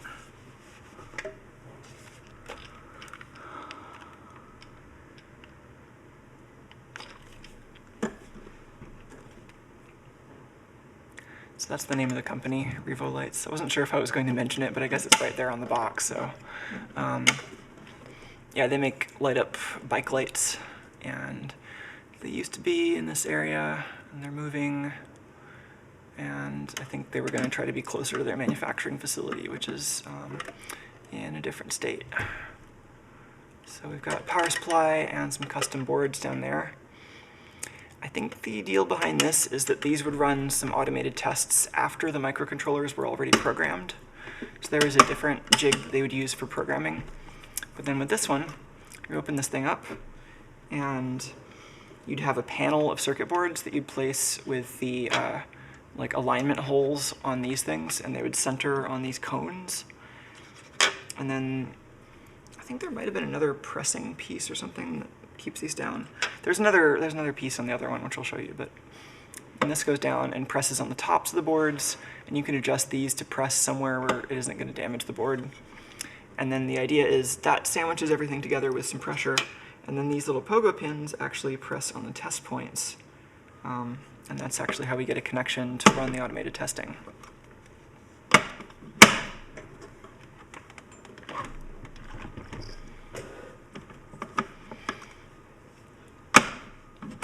Yeah, no, it seemed like a good deal. They wanted to get rid of this stuff, and I was figuring that these would probably have more than that much, more than like 20 bucks worth of hardware and aluminum and stuff in it, and so yeah, I was pretty happy with that. This has some nice big like carriage bolts or something up here that these latch onto, and a lot of kind of custom looking aluminum parts here. And this is like 1/4-inch acrylic, and this is FR4. This whole thing is fiberglass on the top. It's pretty interesting. It's got these milled pockets on the top too. I don't know why it has pockets milled, but it has pockets milled. Maybe there were like foam things that went in there. I don't know.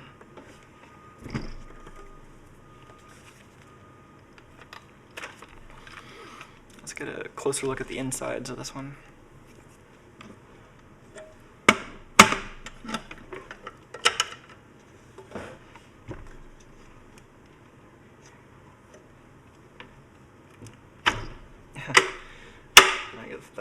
It looks like it should go a little further up, and maybe that's, oh, there it goes. You can like press this and lock it open, I guess.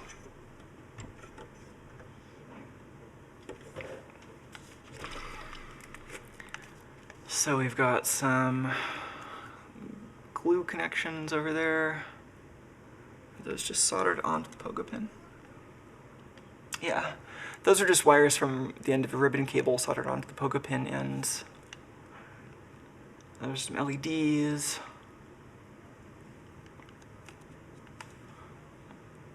Not quite sure what kind of power we've got down there. I think the sticker is on the side that's closest to the bottom.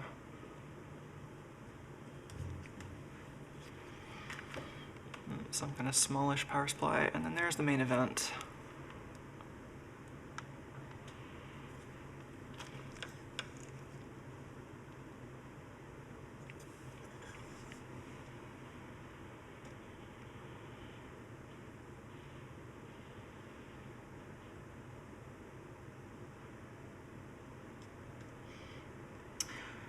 Yeah, that's interesting. So on this side, we've got these 3 of these little devices. We'll have to maybe see what those are. I think it might be nice just to take this whole board out and look at it under the microscope.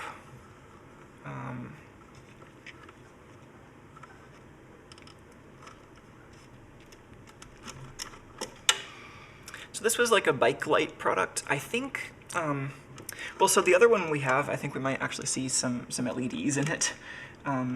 This one, I think these banks of diodes might be to simulate LEDs, but I'm not actually sure. They might be for something else.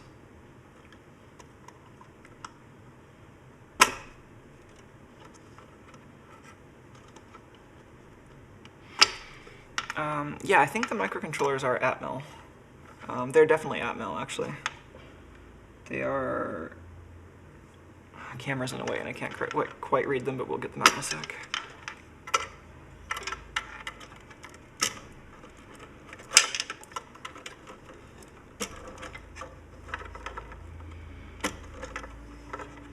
Yeah, it would be interesting to look at the firmware, right? I think that's even an Atmel ICSP header.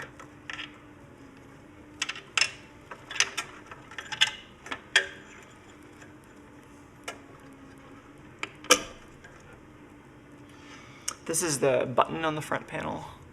There's like a little, probably the button that starts the test.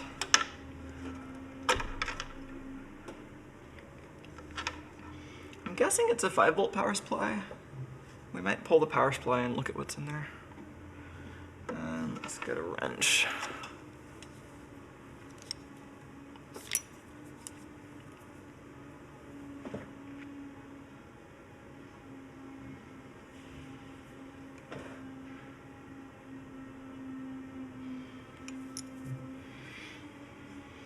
Oh, I think LM337 in Twitch chat wants to do the opposite of what I want. They said they've got a wired Logitech trackball that they want to convert to a Bluetooth HID device. I kind of want to do the opposite, actually, because I can only get wireless trackballs these days. You want to just trade? Because I kind of like wired trackballs, and I think the nut on the bottom. Oh yeah, these have nuts on the bottom.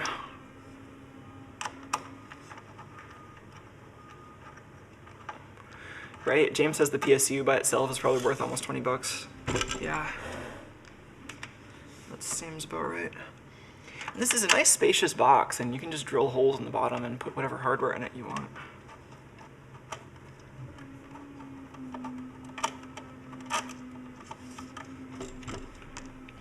So this is another one of those things that was just like an impulsive find.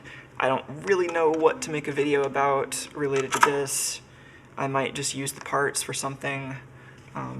It might be an opportunity to talk about test fixturing and design for manufacture.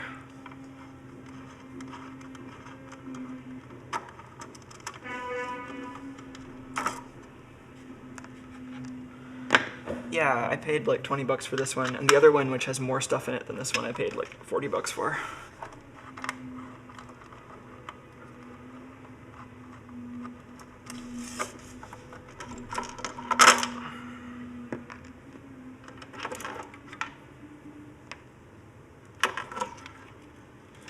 Oh, there's some spacers in here too.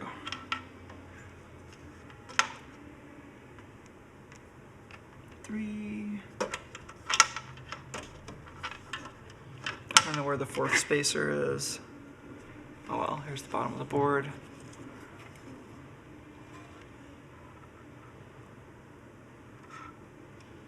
Yeah, let's get this over to the microscope.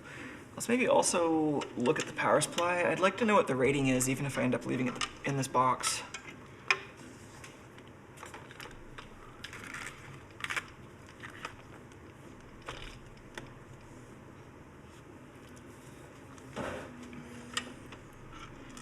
Oh, there's the spacer.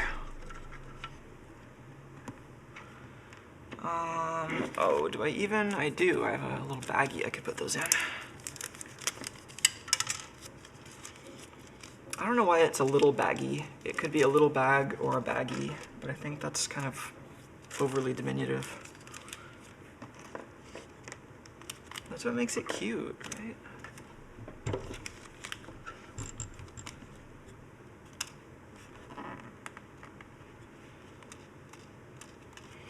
Don't need an anti-static bag for the nuts.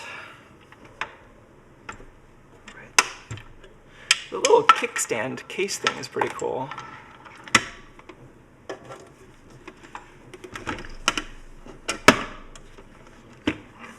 Oh, one of the bolts holding the power supply on is already gone.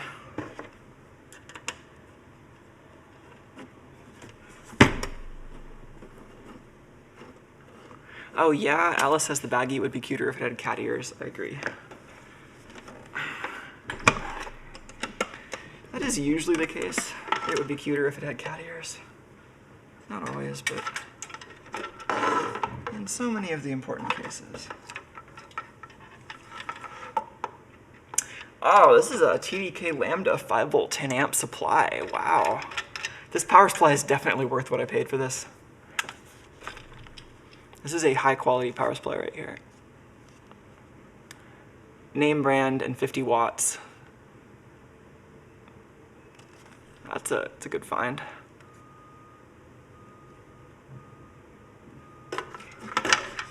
I might put that bolt right back where it was.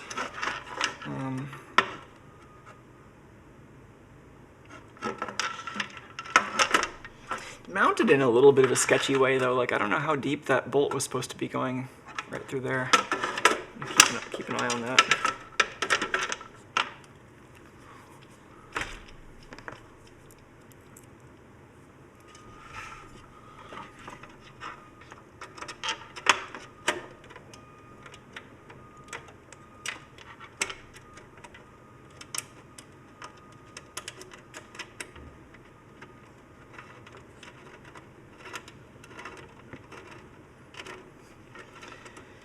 You'd have to assume that they wouldn't put any PCB traces like hot or something like right under there.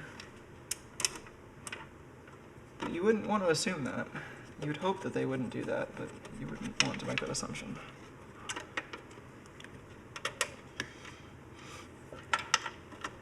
I would also ground the chassis on this box. I don't think they've done that, at least other than through this screw.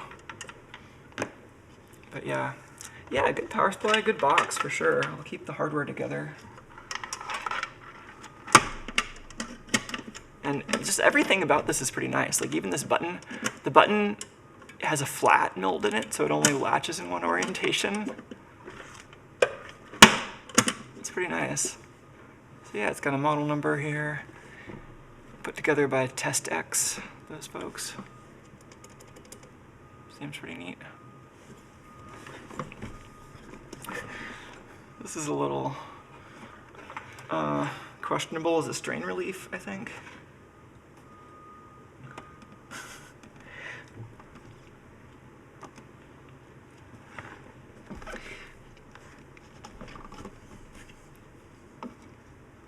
There's this meme I think a bunch of people have who picked it up from like Dave on EEB blog, who they would see something like that and be like, ah, it's a bit how you doing. I don't know if that's like an Australian thing or just like something he says or whatever. And it's kind of cute, but I think it also kind of makes you not really stop to think like, well, what is the actual problem here? Because I think the first intuition I have is like, oh, that just looks terrible. But a lot of things that look terrible aren't really a problem. I think the reason my intuition is that that's bad is that it isn't a good strain relief and that the wire will gradually wear up against this metal thing, but it's not that big a deal. And obviously this isn't helping much. I might just remove it. In fact, where's my bottle of isopropanol? It's way over there.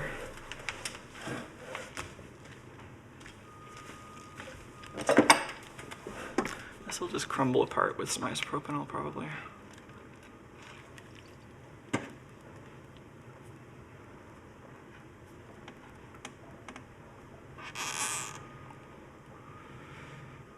Yeah, it's a good power supply and with 10 amps. Like, actually, this would be a good home for a Raspberry Pi, don't you think? The metal box might make it a little hard to get Wi-Fi in and out, but I'd probably want to add Ethernet anyway.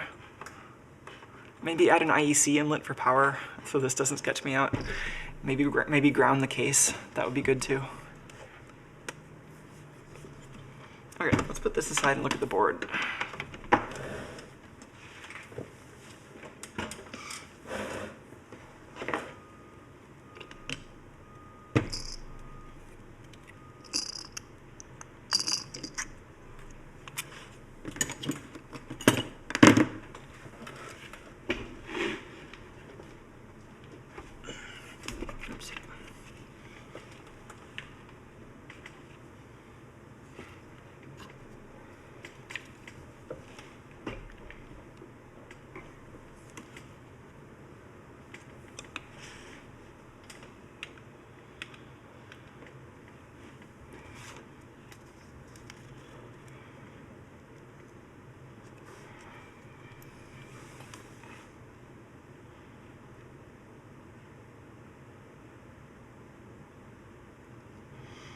At Mega 48, huh?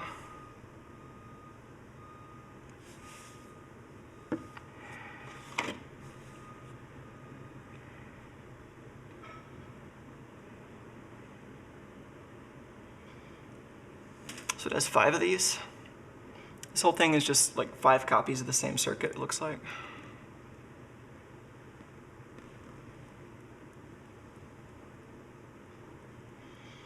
And so I assume this just runs a bunch of tests on each unit in parallel and they all get separate pass or fail lights.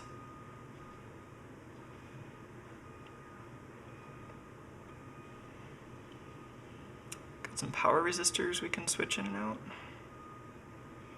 That might be more like load testing or current measurement stuff. Like for a test jig like this, you would probably want to measure the current of the device under test. But I don't see any like A to D or amplifier kind of stuff around here. So this might just be a load That might just be a transistor turning the load on and off.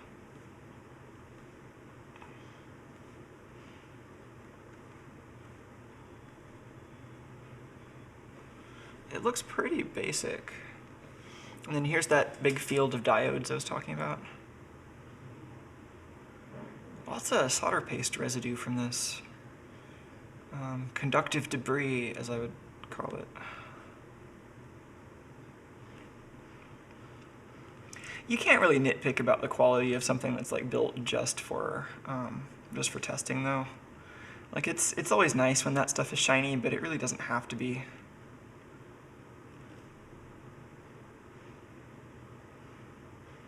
I hope that's like flux on that resistor and not a burn mark. It looks like it's just flux. It looks like they just didn't clean this much after soldering and it was fine for them. It just doesn't look good under a microscope. And also no solder mask, which makes that kind of stuff harder.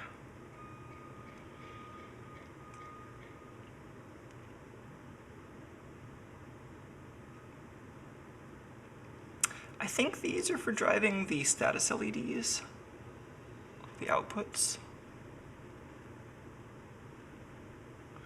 So most of these are pretty identical. This one has a different resistor, but I think that was just a replacement. 1R00. That might be a shunt resistor of some sort, like a 1 ohm current measurement resistor. But I don't think that would be a big enough signal to go directly into the A to D, and I don't see any amplification on this board.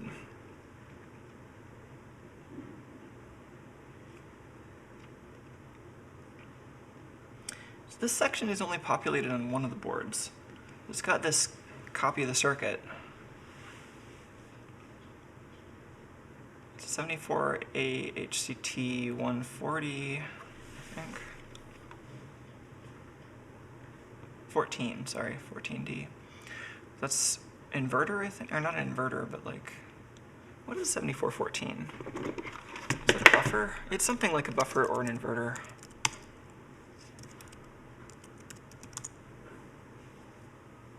It's 6 inverters and Schmidt trigger input inverters.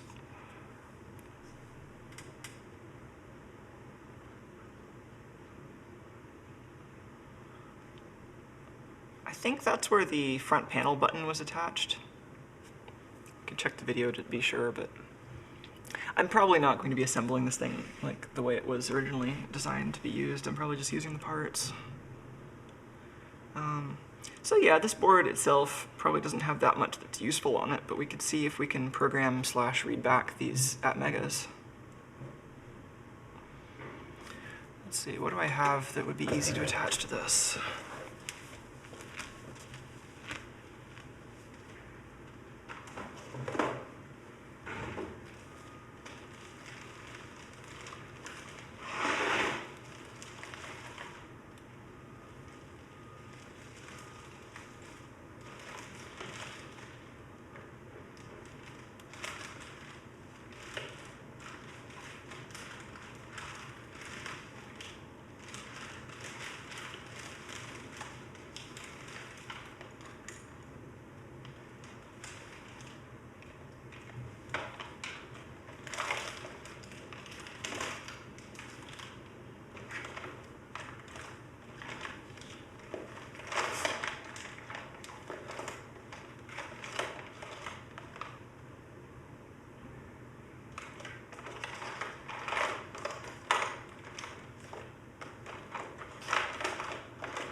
I have some tools that will attach to an AVR ISP, like I have a Dragon board somewhere. I don't really want to derail the stream to look for that right now, but that can go on the list of things to do.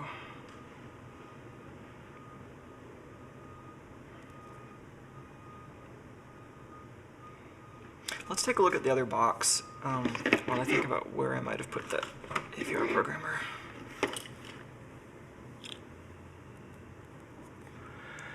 Oh, So folks want to know about this microscope. Folks always want to know about this microscope. It doesn't really have a brand. If you just search for 1080p HDMI microscope, you'll find a bunch of folks reselling these. It's alright. It's not that great, but it's pretty good for the money.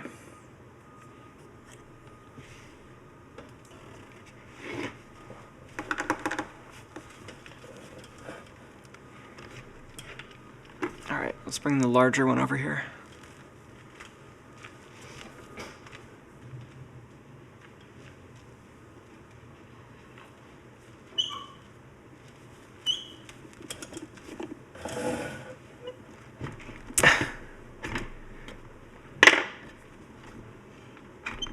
I need more desk space for this.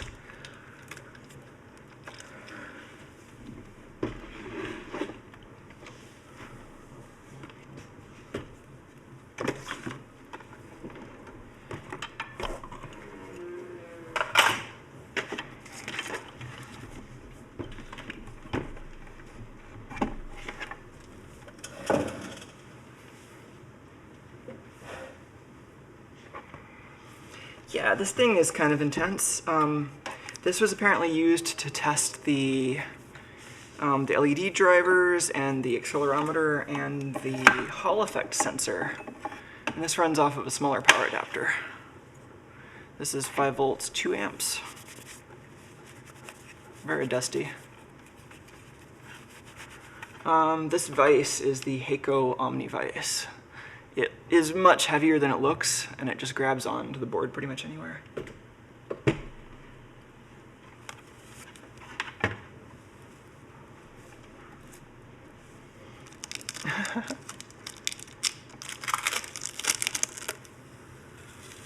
This stuff looks like it's been in storage for a while.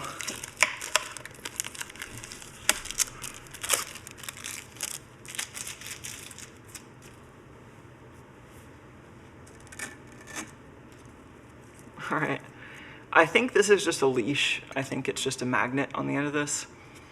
I think the idea is that there is some point at which the operator has to wave this around in here.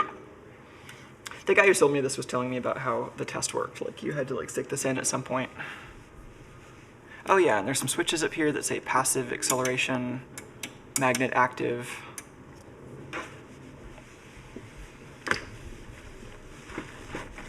Just making this slightly less dusty. It is so dusty.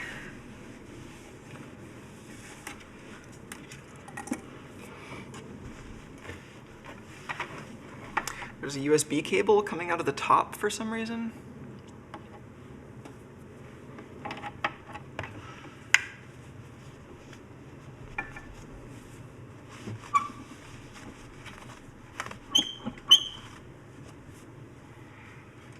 Yeah, and then this whole thing has a latch on the other side.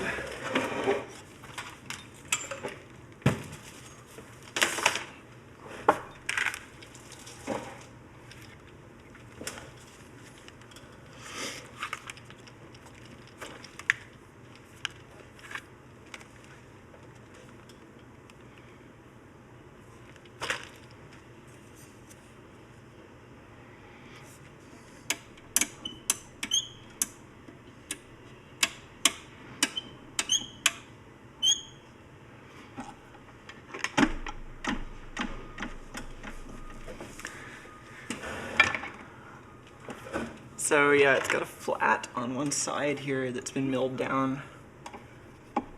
That clamp presses on to hold it steady.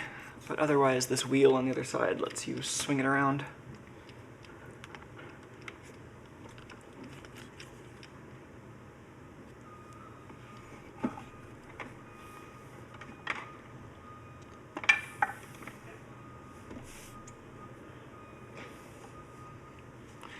So similar board mounting method this way.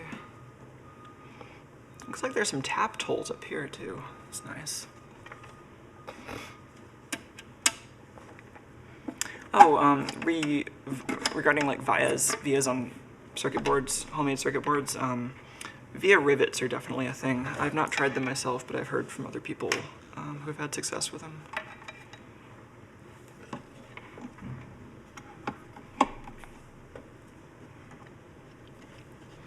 And this is similar. This has a like a tray in here.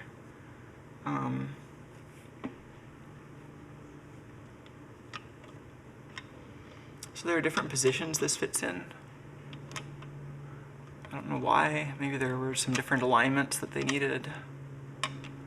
And this would be a panel with several boards, I guess 5 at a time.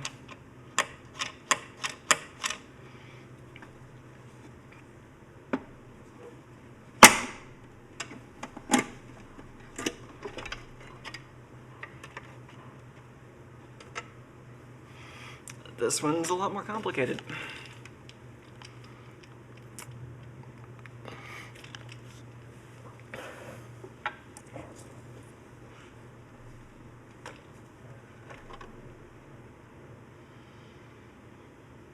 This smells interesting. It's like kind of like, it definitely doesn't smell like the outside. It smells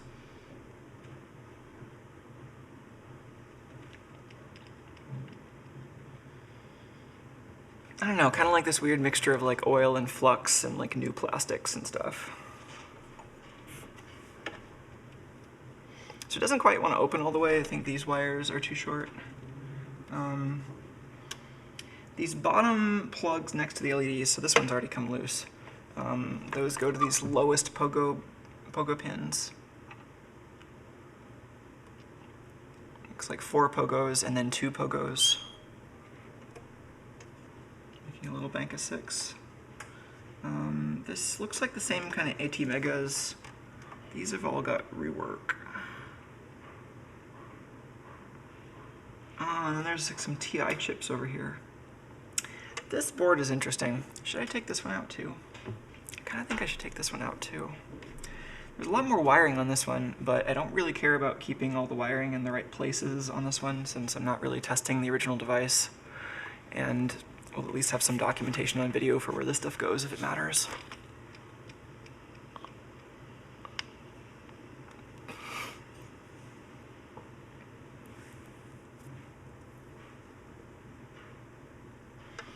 So yeah, a few switches on the front that go to the back left. Back left is where those front switches go. And then these front lines of pogos go to the connectors next to these banks of LEDs, which I think were like dummy loads for the bike lights. I'm assuming that this might be also testing both power in and power out when they're running.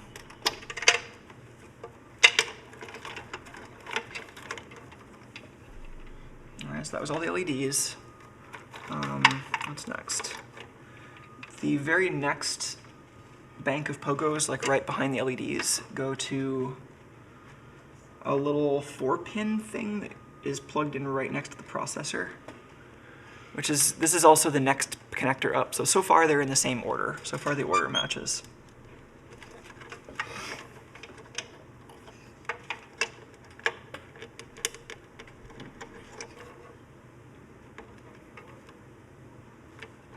Oh! This little board is connected to all the programming ports on all the micros. Are they just all connected in parallel so you can program them all at the same time or something? Or daisy chained? That's interesting. I think this is the in-circuit serial programming, but maybe it isn't. Oh yeah, maybe the one down here is in-circuit serial, and this is just something else that also has 6 pins. Because these all go to a board where they seem to be either connected together or daisy chained, and then there's one free on the end.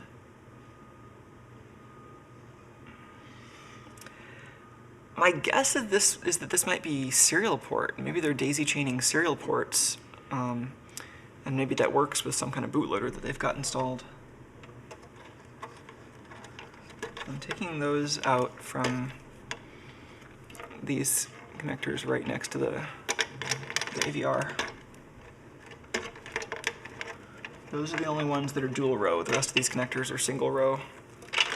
Those will go to this little board up here that just seems to have some jumpers.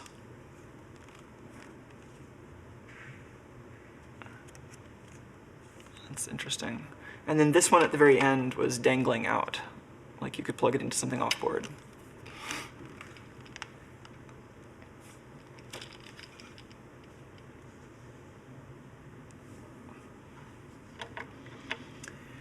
Okay, now it looks like these are in order, kind of. No, they're kind of out of order. This 3-pin pogo and then the 4-pin pogo. Like I said, I don't really think I'll need to know how the pogo pins map to the board because I don't have the board that the pogo pins are designed to mate with. This looks like another LED bank up here. Same kind of 6-pin arrangement.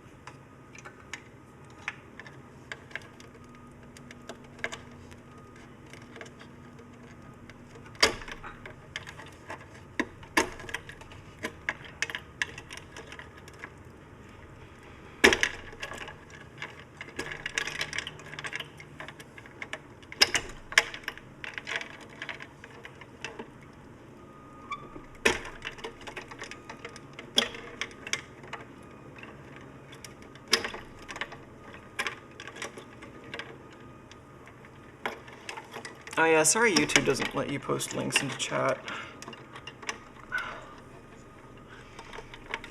I don't think there's a way for me to turn that feature off. On Twitch they make it optional, so you can allow whether, or you can select whether it's okay for links in chat. Did I say Twitter? I meant Twitch. Those two Twitch services.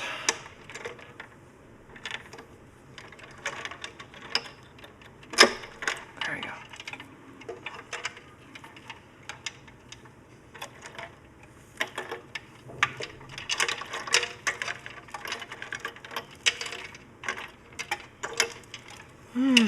We open it all the way now? Yes. And then these red and black ones go to the LEDs. These are like status output LEDs for the tests. Some splices there.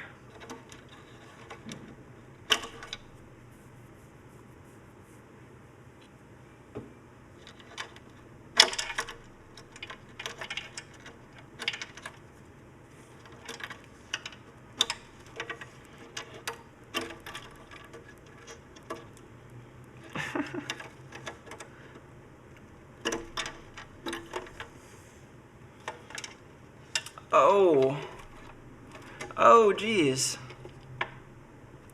Okay, that cable is a little overstretched. I hadn't noticed that. This stupid thing up here is a USB Type B. But it looks like they're just using that for power. Because if I zoom in there, it's just got the red and black wire soldered right to the board.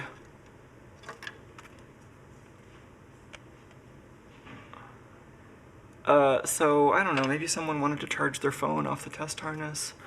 I think it's more likely that maybe something on the same panel, like something on the panel had a USB Type B jack.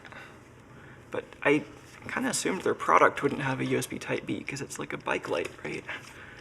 Wouldn't have a full-size USB connector.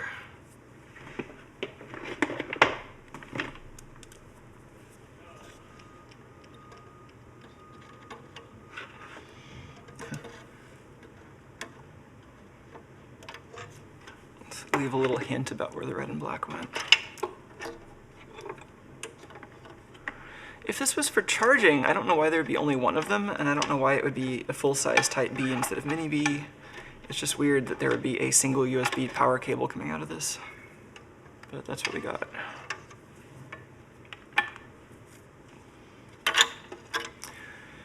Alright, and now we've just got power coming in over here. This is that same plug that was just coming in through the side. That one does actually have a hole that's big enough for the connector to fit back through. So I can just take the power supply out.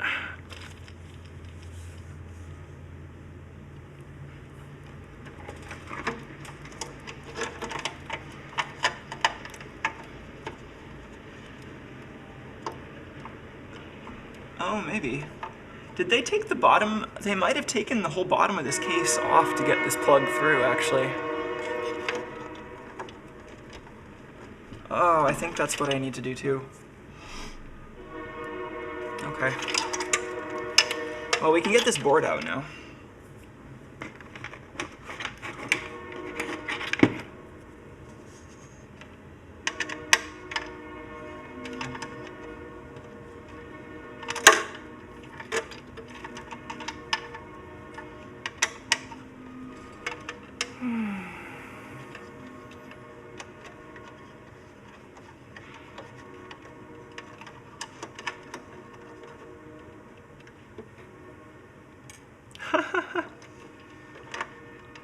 LM337 is suggesting this is for a device under test that was built 10 years ago or earlier. I don't know what you're getting that from. I don't think these are that old. And if you're saying that based on the full-size USB jack, then I think maybe you just don't get out much. I think full-size USB is still pretty common, just not on consumer, like, pocket doodads. It's still pretty common. I mean, you still see it on printers, which is probably where most, like, people who, aren't into industrial electronics would see them. But they're still pretty common on larger devices. So it's not just that it's a weird thing in general, it's a weird thing in this context, is what I was trying to get at.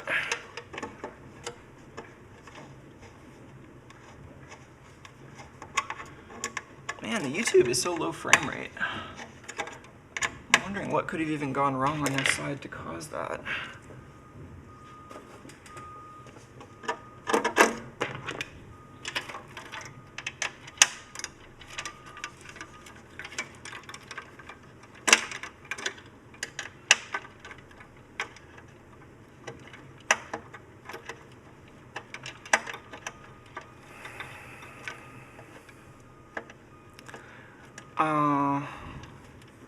Yeah, interesting. So Thomas has got a question about, like, basically career path advice.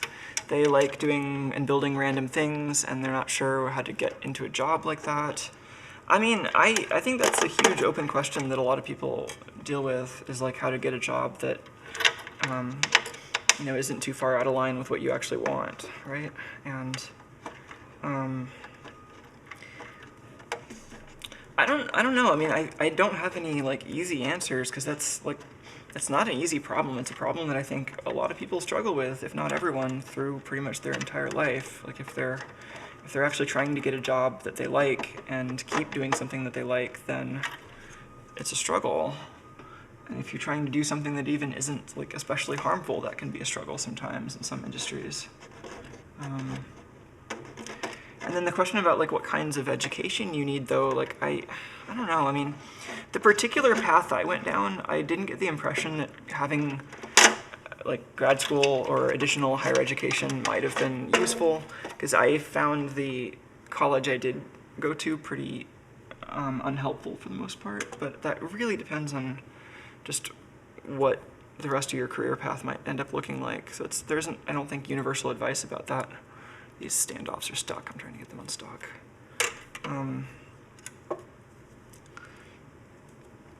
So there are definitely significant downsides to the inside and the outside of academia. I don't know. I mean, I think a lot of it just depends on personally, like, what you think you might be able to deal with most effectively. Like, there's no perfect answer out there. I think it's just about, like, finding the best fit. But yeah, as far as, like, how different people value like, postgraduate education, I think that varies a lot depending on the industry. It varies a lot depending on what kind of job you're planning on doing. Like, are you planning on doing, like, kind of a normal industry job? Are you planning on doing, like, one thing then the other? Do you want to start out trying to do something more on your own? Like, I think the way a lot of people do this is they start out just with whatever job they can get, and then they gradually have more agency over that. That's the goal, at least. Doesn't always work out like that. But so, like, that's why you often take kind of shitty jobs right out of college or right out of high school or whenever you have to get a job, because sometimes that's all you can get. But I don't know, I didn't really know what I was doing when I took, like, my first full-time job. I had some, like, jobs on the side while I was in school, but my first job that I had, like, full-time, like, permanently, not just like a temporary job, but like after I get out of school and I'm just like, I'm here for a while. I didn't really plan ahead for that. I just took something that came up, and it turned out to be pretty good, but I think I was lucky rather than deliberate in that case. This board's interesting.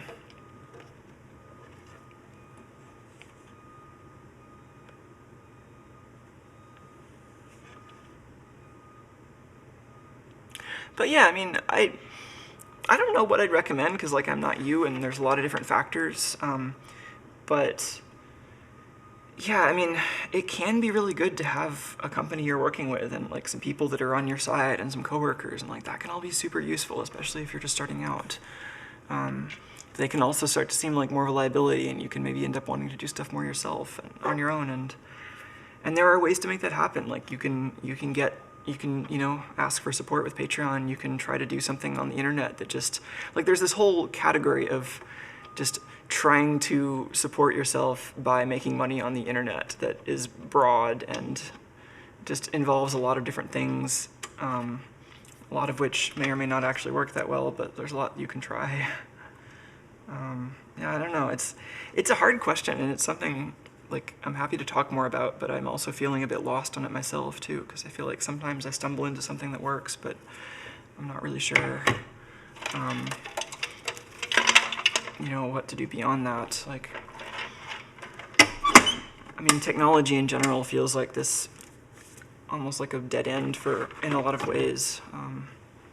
Like, I feel like I got super interested in a lot of the technology because it was just something that was like separate from the rest of the world, and that I could, kind of explore without it being connected to all this stuff that I was having trouble with at the time. But then that doesn't stay around for very long, right? Like, you can only use technology as an escape for so long. Like, if you keep trying to use technology as an escape, you just end up like building things for people who are going to do bad things with them. At least that's been what I've seen. And like maybe it's not a problem for you, but it'll be a problem for other people.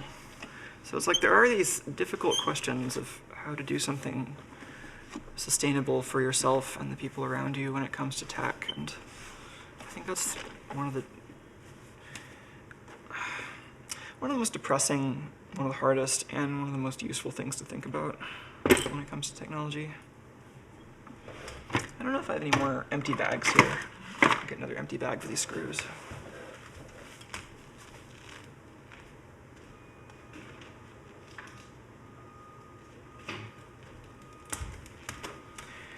This time it was just an empty bag, not a little empty bag or a tiny baggie.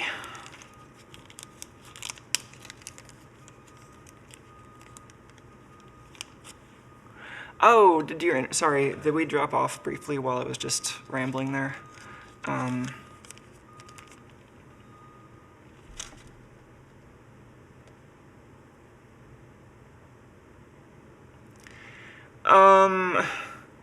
Okay, so L337 is still a misunderstanding what I was saying about that USB thing. They were like, if it's common for industry, then why is it weird for you to see it on industry products? This box itself might be like an industry thing that I would like. It would not be weird in the slightest to see a receptacle that you would plug a USB Type-B cable into on the side of this box. That wouldn't be weird to me at all. The thing that was weird to me is having a USB Type-B plug dangling out of the top here where you would be plugging it into the device under test. So this device itself is something that I would expect to have USB Type-B. The device under test is not. Does that clear it up? And the way that the cable was routed, it seems to be headed to the device under test. It could be some weird hack that they added elsewhere, but that's what it looked like. I'm going to move the aluminum part, and we can just take a look at the circuit board. Oh yeah, and the power brick is still attached. I know how to unattach the power brick now, but it just involves taking out a bunch of screws.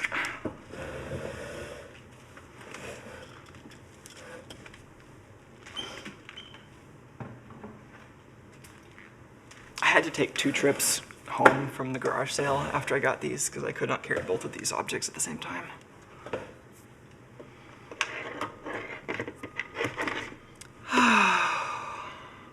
Yeah, I mean, we can talk more about like job stuff because maybe other people have different advice. Maybe we could get a conversation going. I mean, my general feeling has been maybe a little bit depressing, but that like there are a lot of I don't know. I mean, I think it's almost worth separating the question into a couple of different sub-questions. Like, what would you do like right after getting out of school, if that's your position, in order to survive for a while you get into a position that's closer to what you actually want? Or are we talking about just like, if you have all the agency in the world, what would you want to be working on? Or you know, some combination of the two, trying to plot a course from where you are to where you want to be. You can think of a bunch of different ways to approach this, I guess. This whole thing is still super dusty.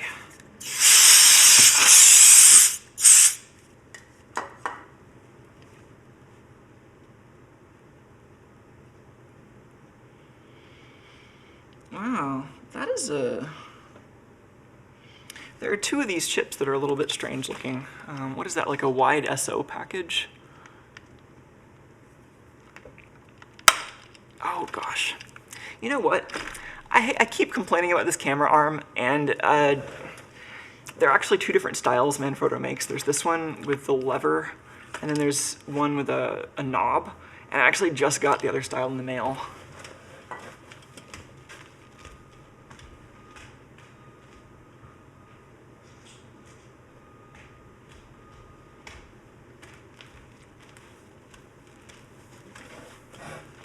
Let's see if this is a better solution. I'm just going to clip it on in addition to the one that I'm using right now.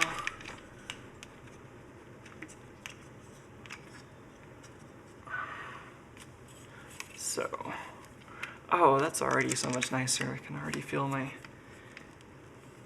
thumb no longer breaking itself trying to reposition this.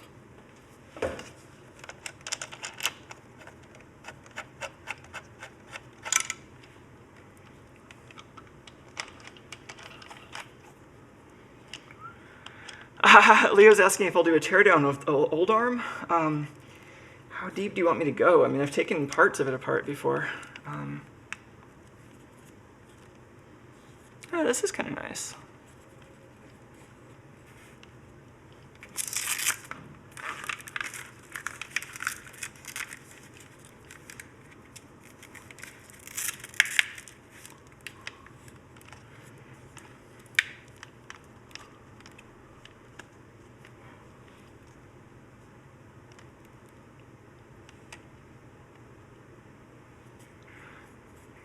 Oh yeah, and I can just turn that now, and then how much do I have to turn it for my camera to not sync?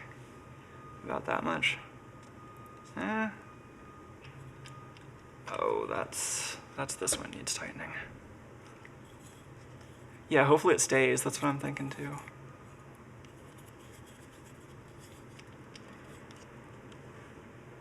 That's close enough, I think.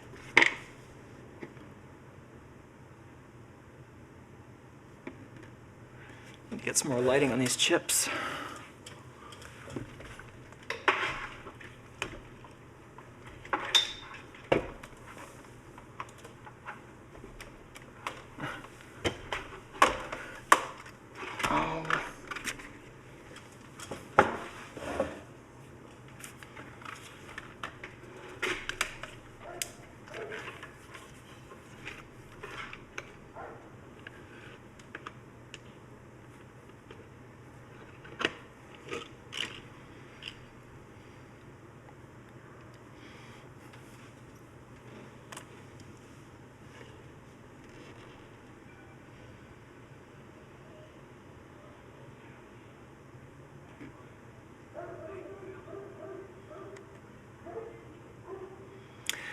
See, I don't know what that logic family is, that 13AEXTT, but then it looks like an HC595. What is that?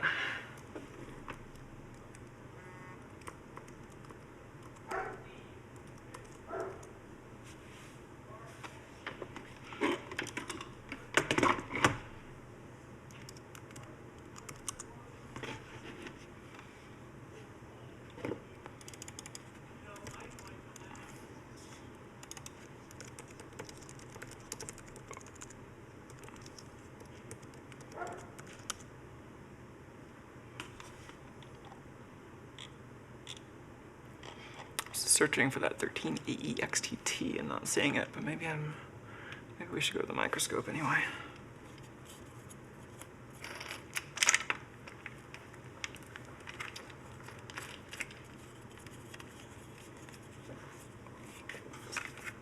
Take the other arm off of here. Oh, they're shift registers? Thanks. What's the logic family? I wasn't sure what that prefix was.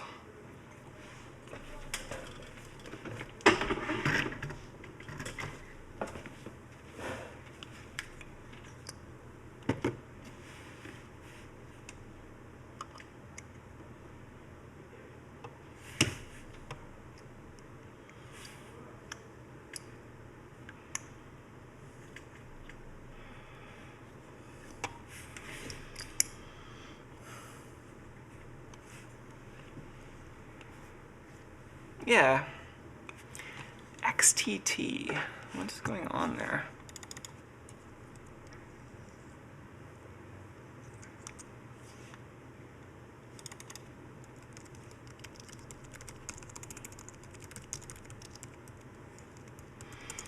I mean, is this just a regular HC595 and that's just their weird numbering scheme because this is a TI? I'm just looking at the data sheet.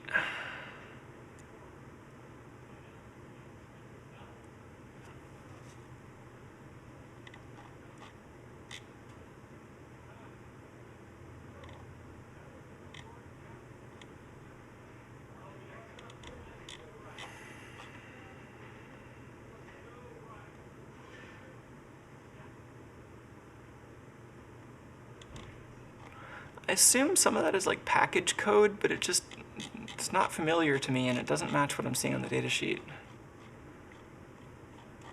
Yeah, I don't know what that first line means, but it's a shift register of some sort, and there's 2 of these per row. There's 5 of these rows. So each row has, so it goes from there to right there, and then it repeats. So we have 5 rows.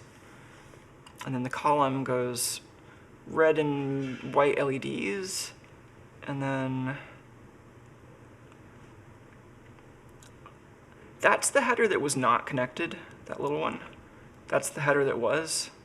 I don't know which of them is the actual in-circuit programming, perhaps both. We could trace the pins. I don't know which ones are which off the top of my head. That's another Atmega 48. More LEDs.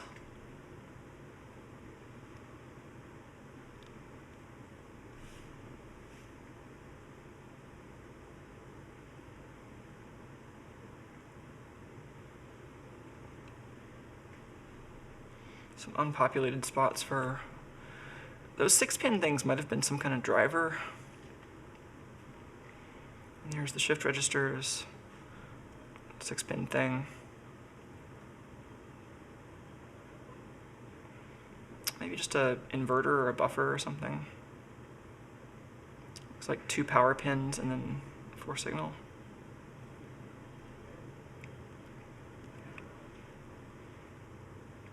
And then 74 AHCT14, which is that hex Schmidt trigger again. I think. Capacitors. And that's what we've got. Oh, you know what? In fact, these holes, I think, are the power inlet. This whole thing is just copy-pasted. So the one on the far right is actually populated.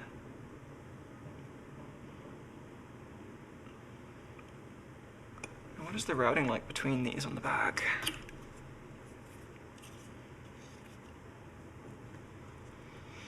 Looks like they're entirely separate except for some big power and ground looking buses.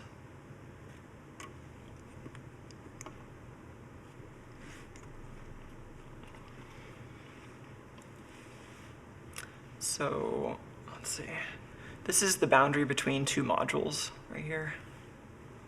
And there's nothing going between them until right here and right there. and this whole bus.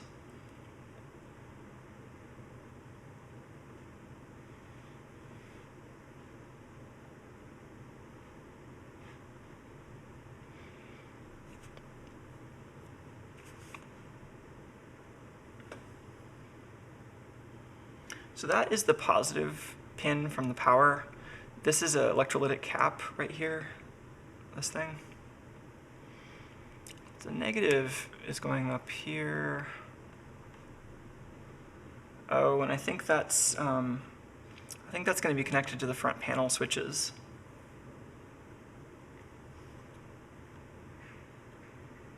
Huh.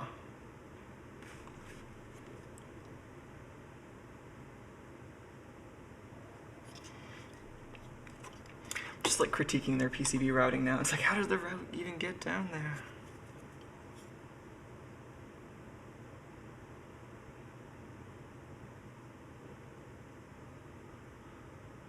Oh.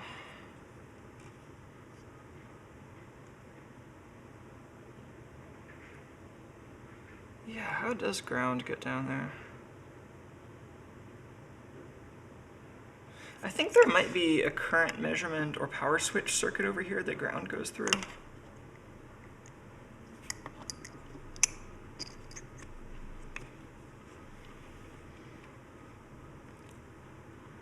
Is that what this is?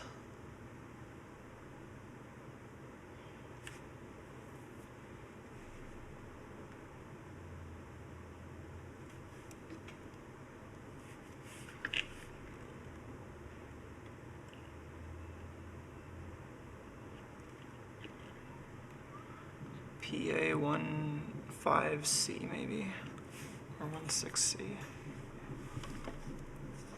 Every column has one of those though, so I don't think that's anything about the overall power input.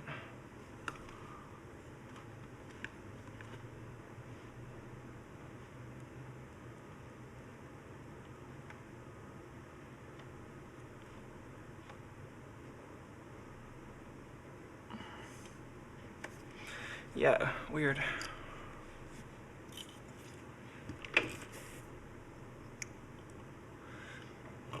Let's go back to the bigger camera.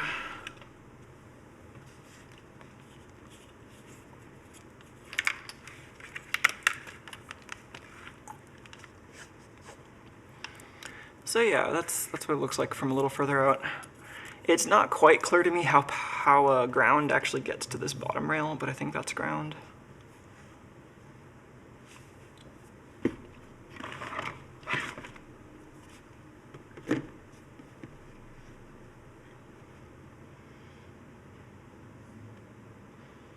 Well, that's neat. I'm running low on things to do on this stream, if this is just going to be like a wandering around looking at hardware stream. So we could wrap this up soon. I could try to take another look for something that does in-circuit AVR programming. We could look at the firmware on here maybe.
Yeah, I mean, we could always go down the additional yak-shavy rabbit hole of trying to build an IVR ISP adapter and then using that to get firmware out of here. I don't know if that's what I feel like doing right now, though. I don't know. Anybody out there super enthusiastic to do this right now? Because we could keep going, or I could just go back to trying to do video editing and other stuff, and we could take a more measured approach to this at some point.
I have an AVR Dragon somewhere.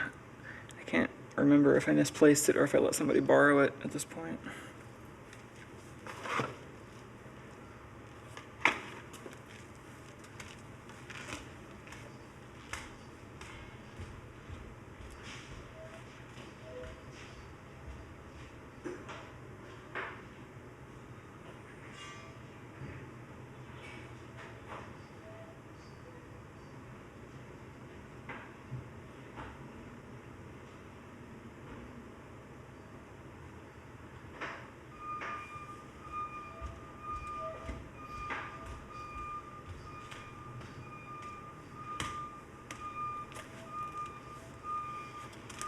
Yeah, I think this is where I'm going to have to wrap up this stream, but let me know if you would like to see a future stream where we try to dig into the firmware on these things, and I'll be more prepared for that.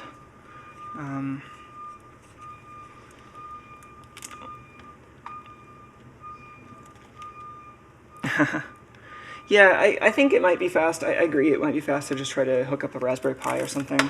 I think these are 5-volt logic, and so at the very least I need a level shifter if I just do that with a Raspberry. We could try a 5-volt Arduino.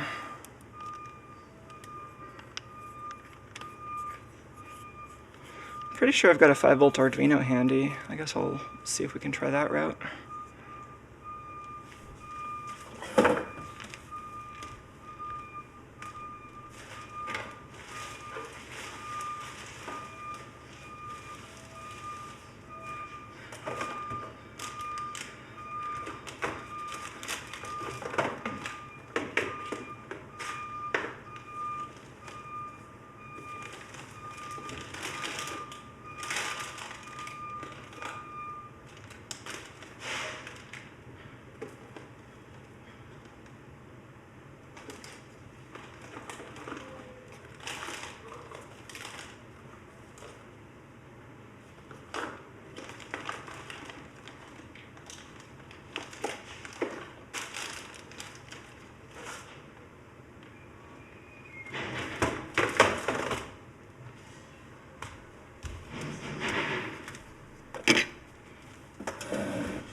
Speaking of USB Type-B cables.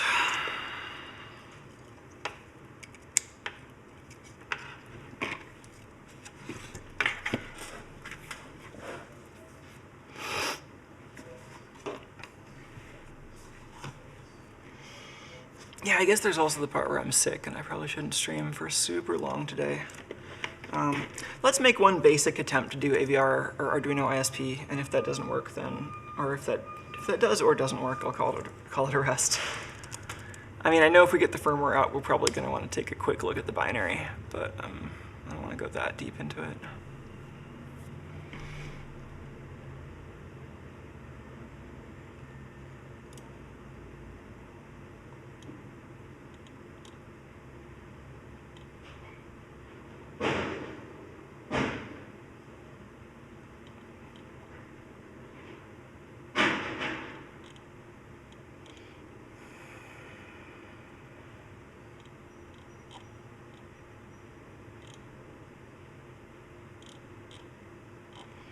I don't think that's what I want.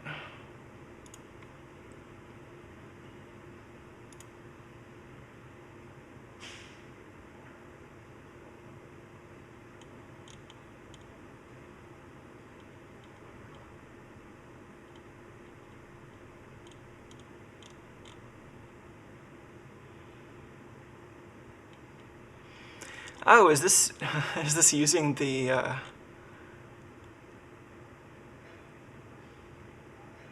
okay.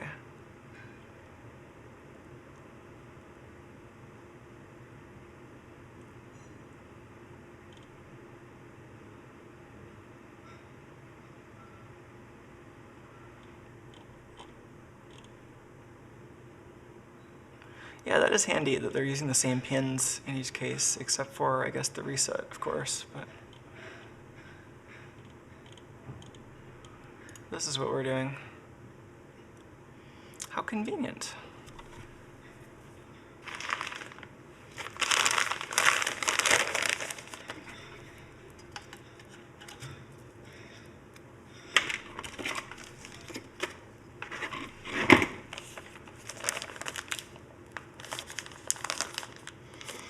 Let's see, let's try the smaller board without all the LEDs on it first. And is power even wired up here?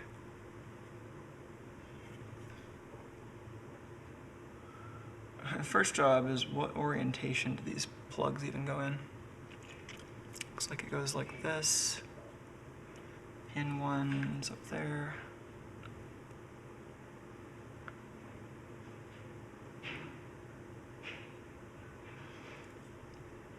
Yeah, and power is not wired on the ISP, which is fine. So I can hook up power from a bench supply. This has a nice big power strap over here too, with 2 power inlets for some reason. Maybe they wanted daisy chain or something.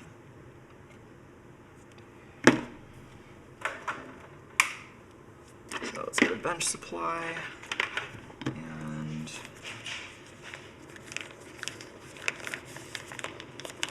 oh, score, I think I have some headers or some wires over here with male headers on one end and female headers on the other end. Pin to socket adapters.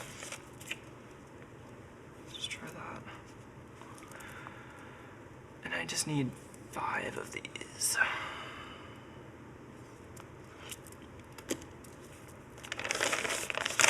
These are not from eBay, these are from Parallax, so I'm pretty sure they're not going to be made out of aluminum. We could test them anyway, but probably not necessary.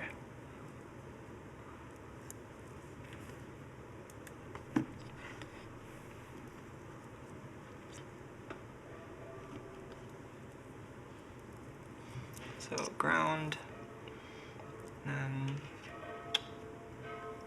this is ICSP pin 1. I'm just following this diagram.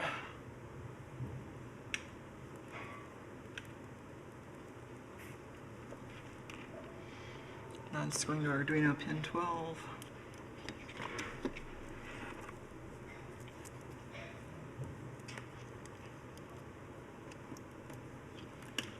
Pin 2 to Arduino 13.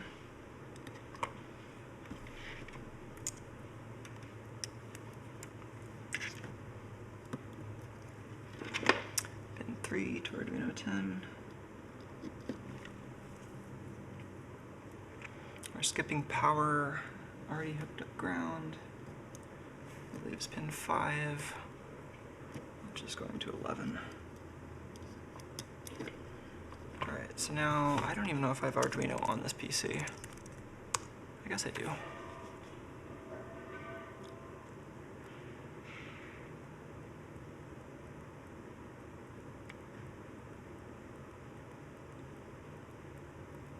Yeah, I've been getting bad quality jumpers both from Amazon and eBay lately.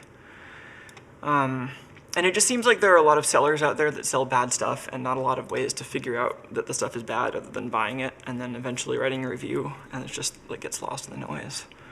So for stuff like jumper wires, I've been more inclined to buy them from a real electronics distributor lately, like Parallax or Adafruit or SparkFun.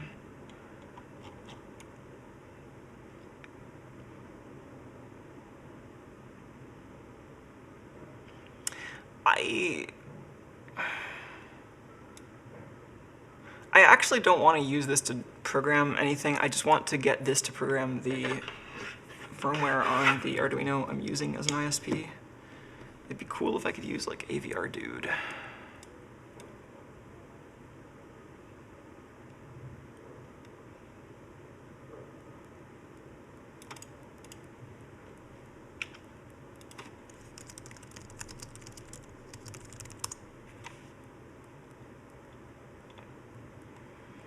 Yeah, where do I just get that Arduino ISP sketch?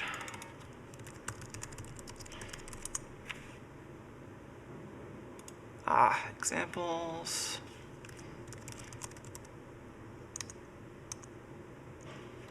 Cool.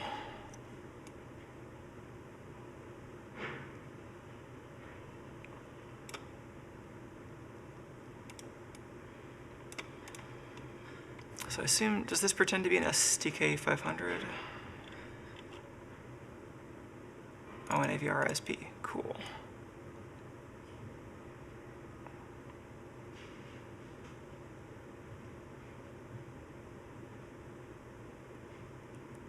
All right, this is an Arduino Uno.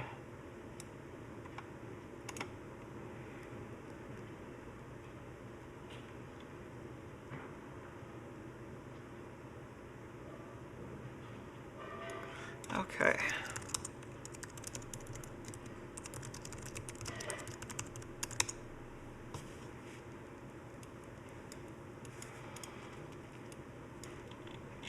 So this should be running on our AVR, or on the Arduino right now. I'm going to see if I can talk to it with AVR Dude, and assuming that works out right, I'll try putting power onto this target and see if we can read it.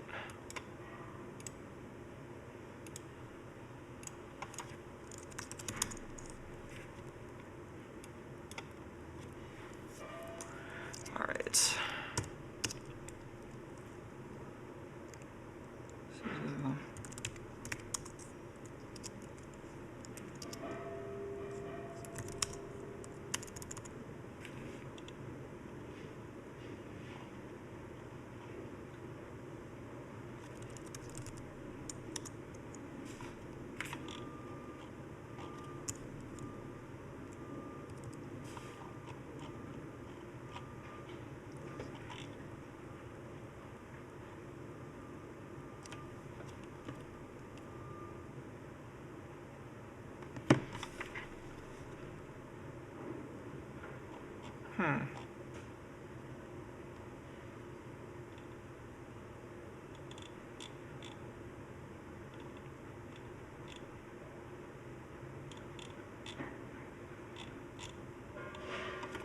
Am I reading this right? It's an ATmega 48. What actually is this part? Is this a variant of the ATmega 4? No, I never want autocomplete.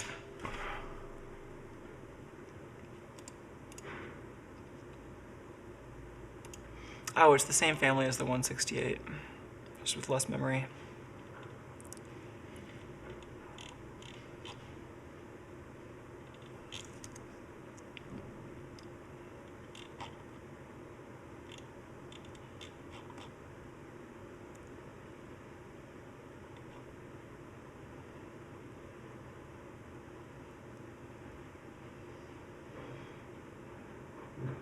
Yeah, I don't know why this tool doesn't support 48, but I might just try telling it this is a 168.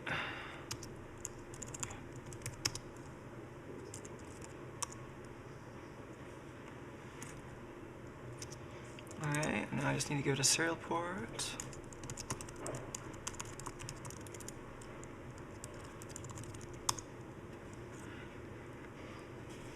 Okay, that's what I wanted.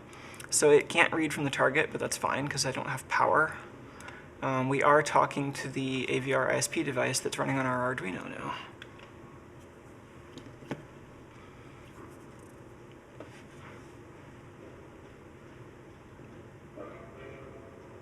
So I'm going to get 5 volts with a pretty little current limit. Maybe 100 millis.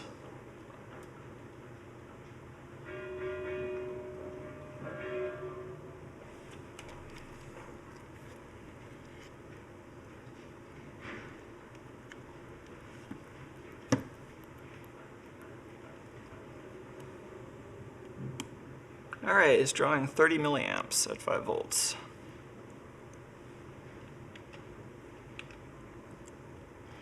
Let's put the camera on the screen too.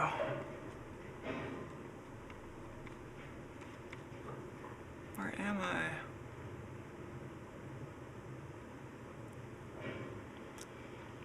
Oh, was M48 in the list? I was looking in the list for 48 and I just didn't see it.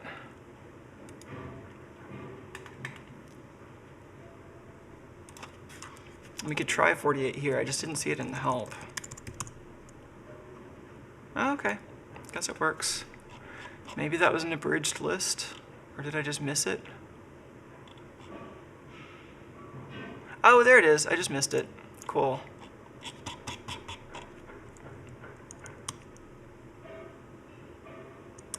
Still no device signature.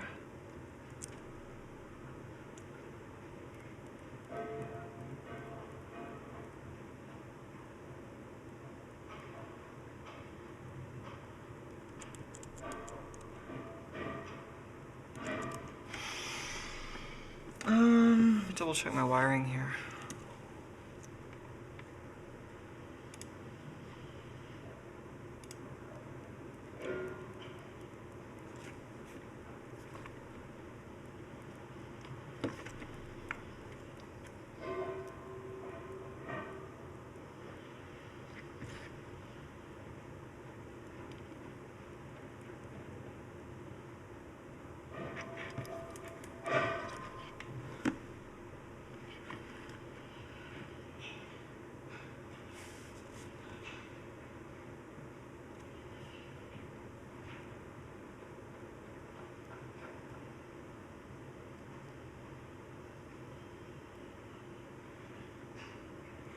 This is looking right. There's a bunch of things that could be wrong though.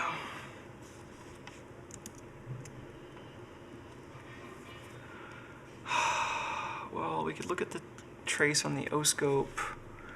We could try to get more debug info and figure out whether there's any difference between the power on and power off state. We could try to see if the micro is being held and reset for any reason. We could just try a different micro on the same board. Just power cycle it first and try again.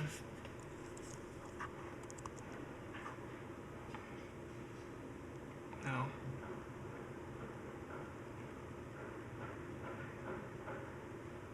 Oh, port speed. Thank you. Let's try that. 19200, you say? Let's try that. And now I'm getting protocol errors. This seems like a step backwards.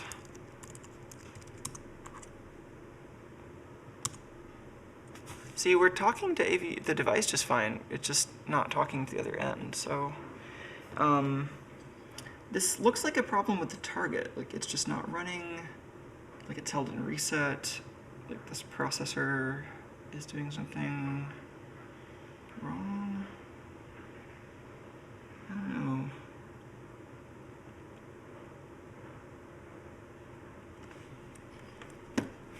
I'd try the O-scope.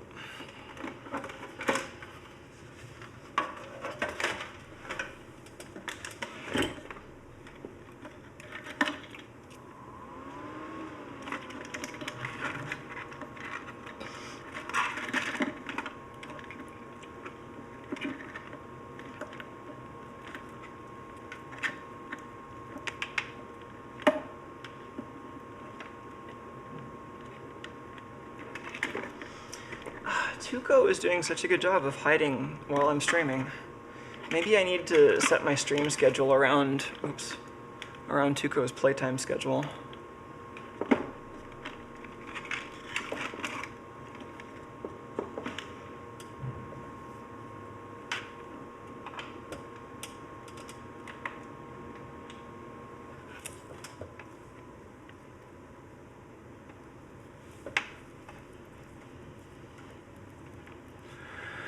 Oh yeah, Matt Beggar's asking about the ICSP header. I checked the orientation pretty carefully, but yeah, it's possible there's something wrong on that. We can take a look at that.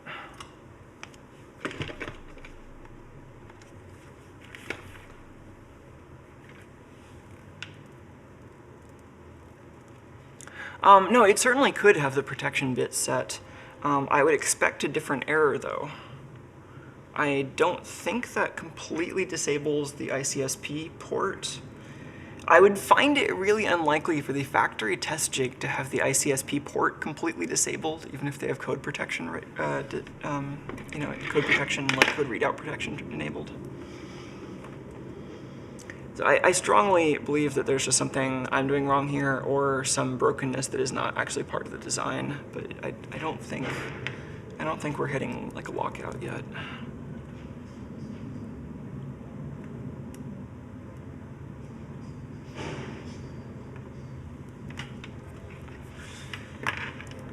And I was trying to double check the orientation. Swapping it 180 degrees doesn't make any sense the way this is laid out. This is definitely the right orientation.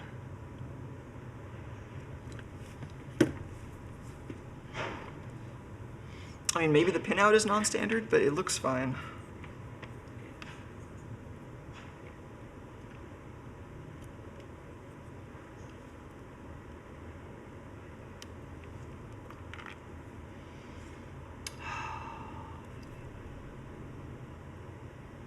Where do I get a good ground anyway? I think there's one on the Arduino I can borrow.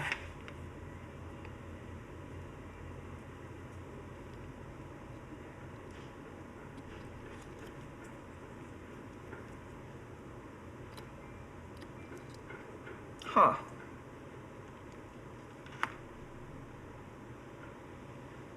Oh, that wasn't ground. Yes, connecting my oscope ground to 5 volt on the Arduino will reset the Arduino. That's better.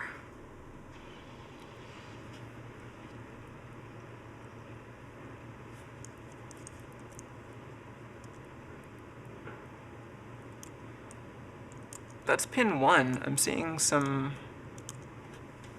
flippy things.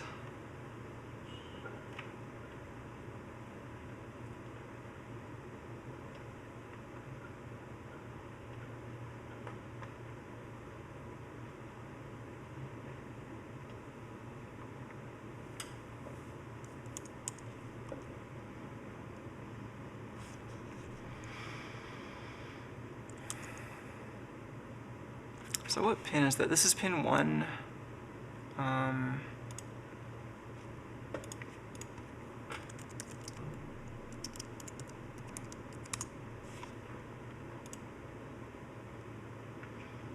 This is supposed to be MISO, like master in, slave out, SPI. And I'm just getting a little blip and then it's done. Let's look at clock, which is... I guess I'd been naming these pins wrong. I was calling this pin 2, pin 3, etc. I don't think that affects how I have it wired, but just the names I gave out earlier might have been wrong, because I assumed this pin out was different.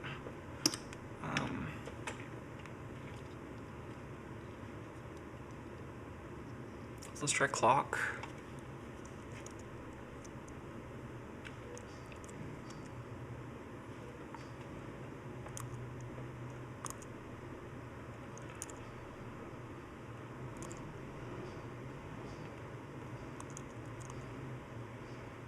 Huh.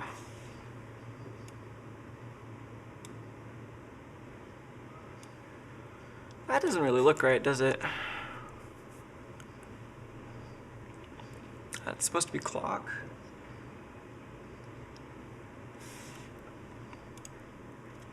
This pin is supposed to be reset.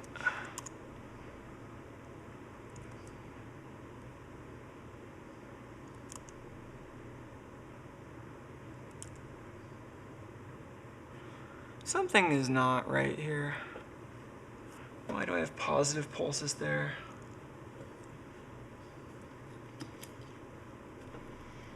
Let's just make sure this ground is actually ground on this side.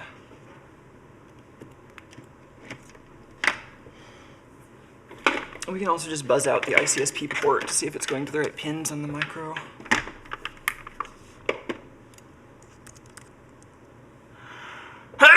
Excuse me.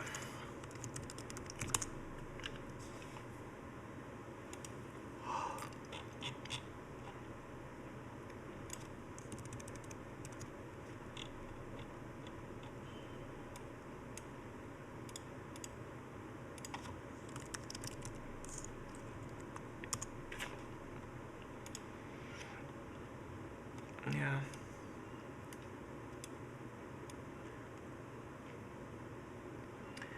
So we're dealing with the TQFP package.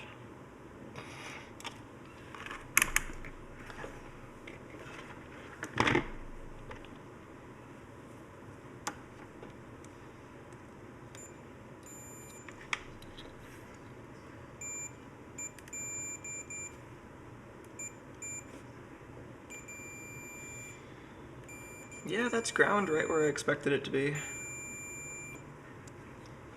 And this unused pin is going to be +5. I mean, that's not connected here either, so. I'll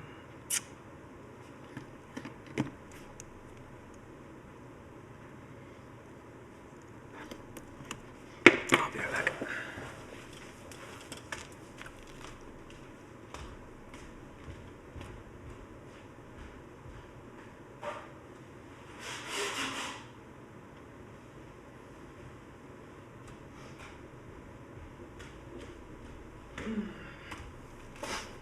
Oh, the nose.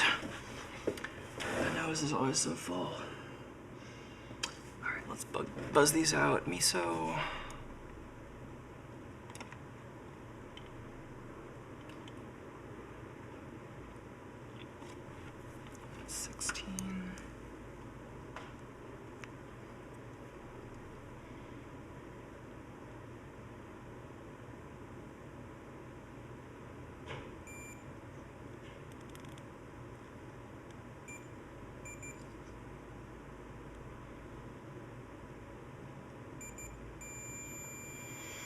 Yes. So far, so good. SDK.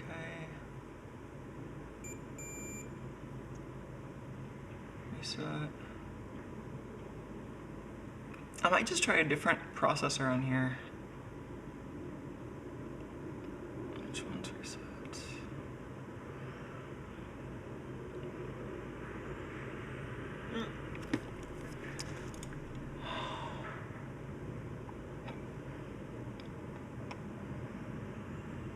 Oh, there's reset.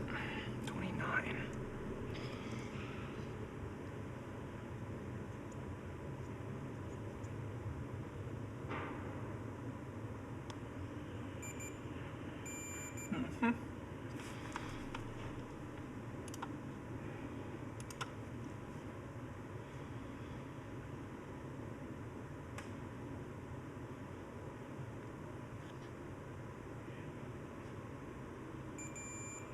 Yeah, that's wired totally standardly.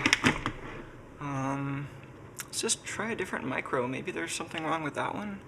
That's a pretty long shot. I mean, I'm obviously getting desperate here.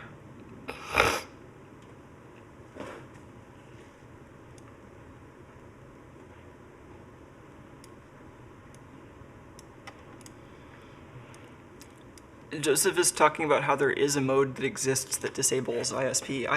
I'm like, that's fine, but like what I was saying earlier is that they wouldn't be likely to do that given that this is test infrastructure that they want to be able to reload easily. I would be surprised if they went out of their way to make these things hard to program, so I doubt that they would have done something to require parallel programming. That doesn't really make sense to me.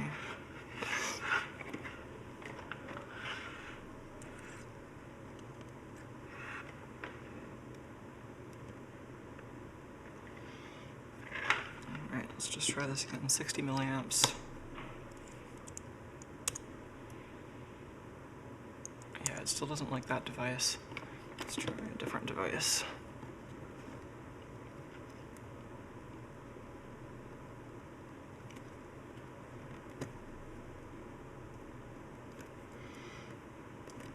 I'm just moving these to the next one down.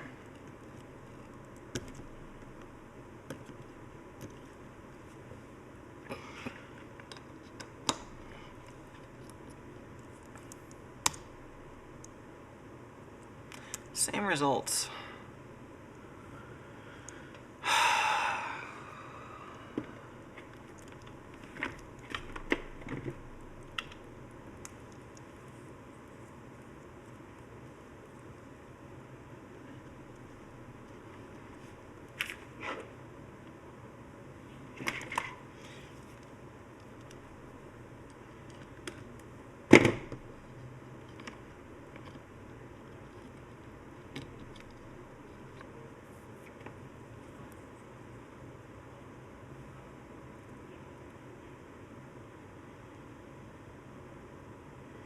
Oh yeah, that's a good question. Renee's wondering if maybe there's an external switch on here that holds the micro in idle. So yeah, we could check the state of the reset pin.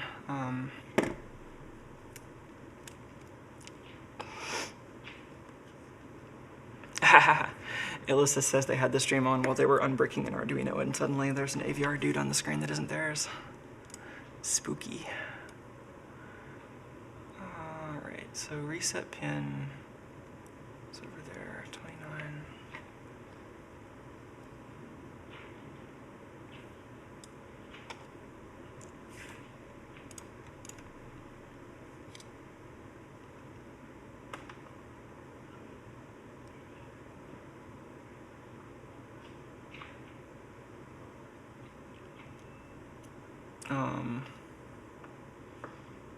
In what world is this auto mode?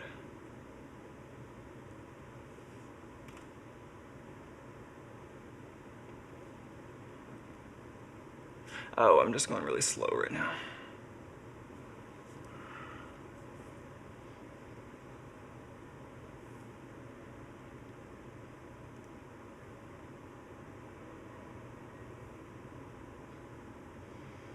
That's reset. Reset seems to be high. There's a lot of flux on this board, so it's hard to get a good connection, but that seems to be reset. Let's see if we can get a pulse.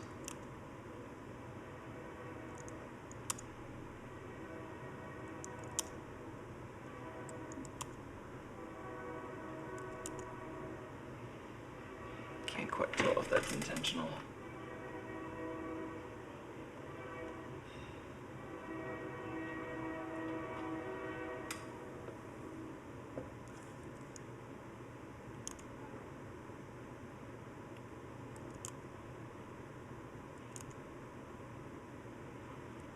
I'm not seeing a reset pulse. Huh.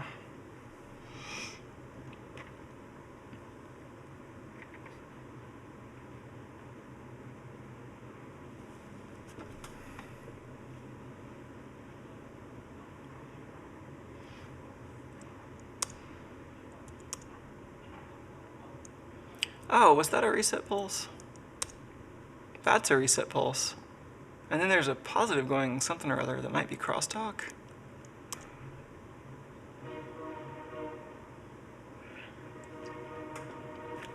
Why can't I get that over here? Let's see. I did trace reset, and that was actually connected, right?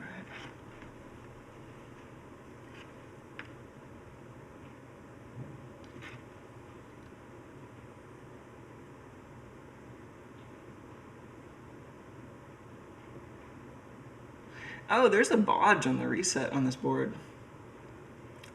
All the chips have a reset bodge. I think that's a reset bodge. This might need some microscope.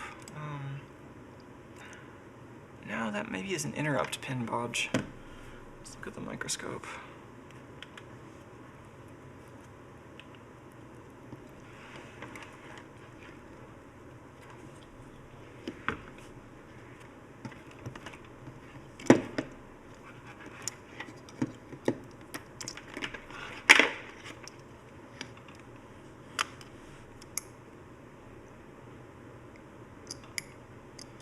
There's very little free space on the edge of this circuit board.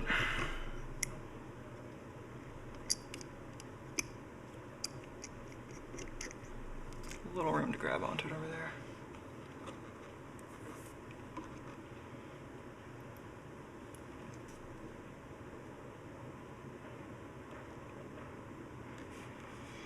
So all of these look pretty much the same. That bodge is on pin 1. Seems to be connecting pin 1 to reset. Okay, that's weird. So that 472 resistor, that's a 4.7K, I think. And if you follow that directly up, can I point to something? If you follow this trace up, that pin is reset. So this is a pull-up for reset. All of that's good so far. But did they just not route that to the ICSP port before? Because the ICSP, I traced this via, it went somewhere over here, but where specifically?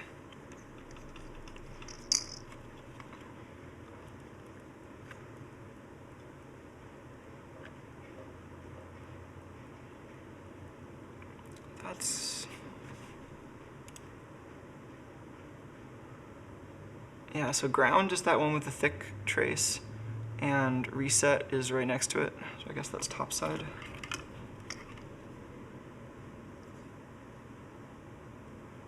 They're all...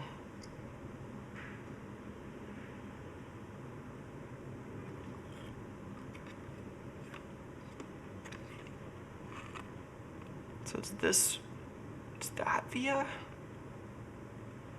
No, that via. Comes down, it's like in that constellation.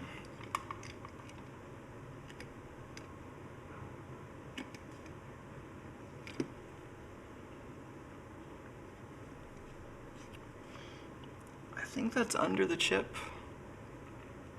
You can see kind of a black outline of the microcontroller.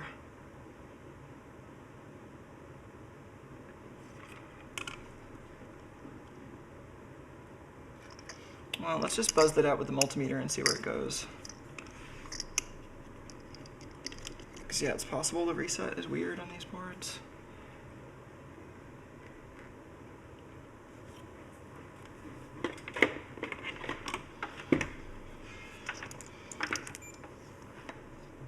So I've got one probe on the reset from the Arduino side.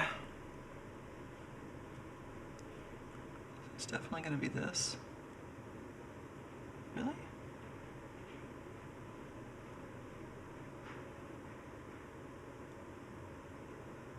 How is it not that? Is it?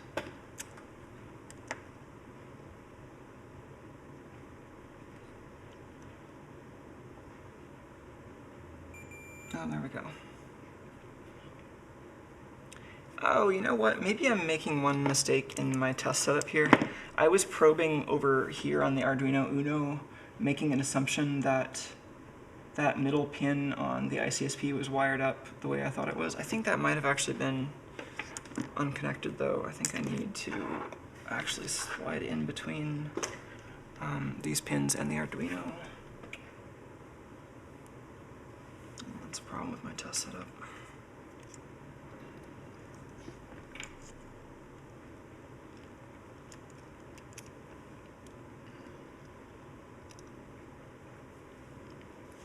Let's see if that makes a proper... I think my test setup earlier where I was probing the reset wasn't actually correct. Let's try this again.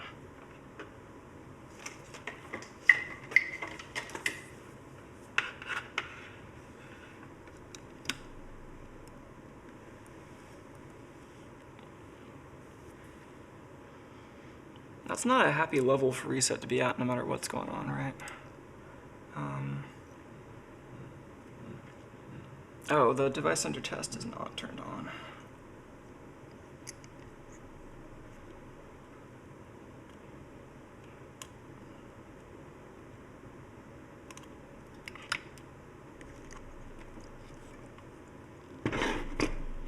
Drawing no current. I think maybe the clip here was sitting on a spot that didn't actually have metal.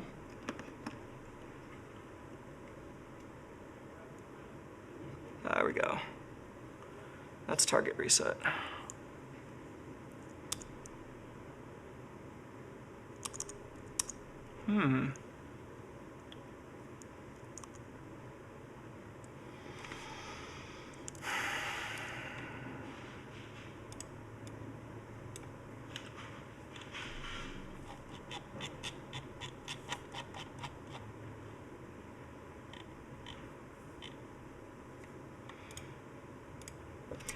Oh, did I miss some instructions about setting up reset? Go back. Ah. Wait, no, that's, on MKR family of boards, you can't use D10 for reset? I don't know if that's relevant to what I'm doing. What is an MKR board?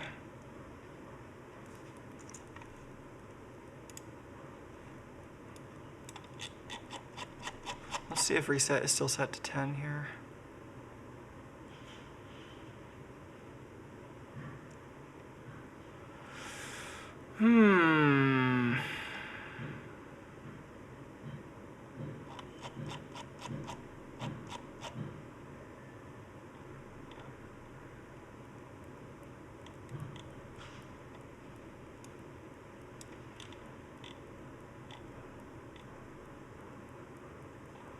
So this baud rate is the baud rate that the Arduino is talking to the FTDI chip at. I think the EEPROM in the FTDI chip has an override so that we don't actually change that baud rate from the PC side, but I could be wrong about that.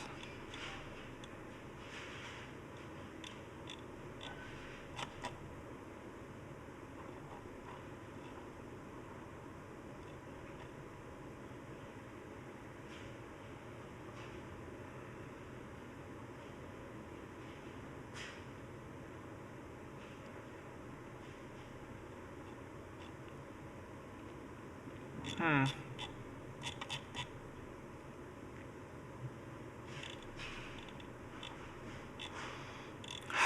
are we getting no reset?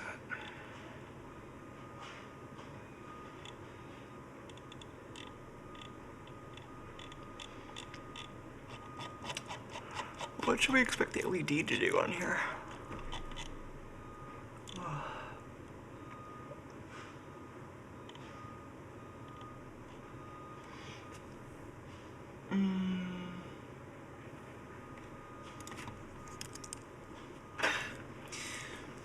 Technical debt. I've got like cords on top of my keyboard.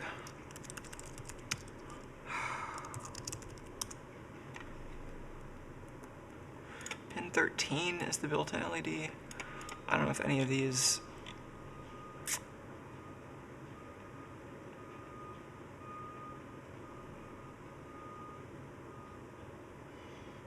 Yeah, 13 is the clock right now. The old style Uno wiring.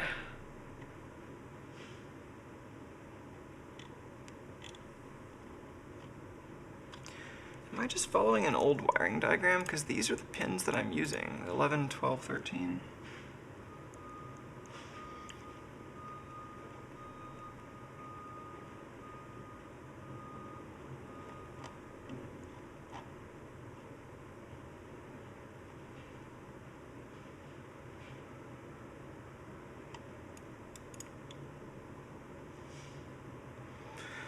Okay, on an Uno, that's just how it works anyway. That's fine.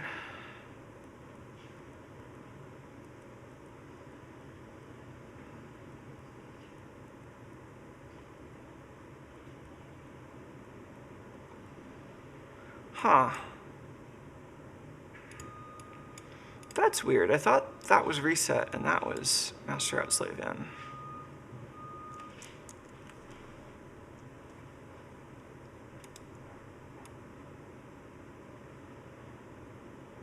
No, that's reset. Okay.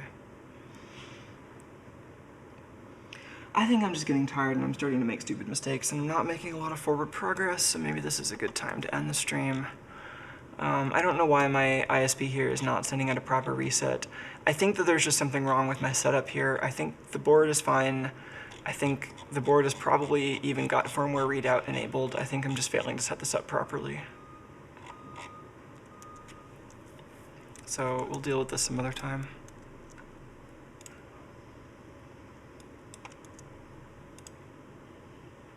Well, so there you're saying, Brian, there's a confirmation of your baud rate, but no, it isn't, because I tried 19200 and it gave me communication errors, and it seems to be working at 115.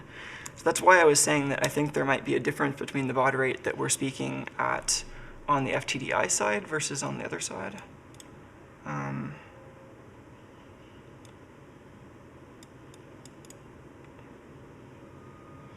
See, this doesn't look like it's working better, right?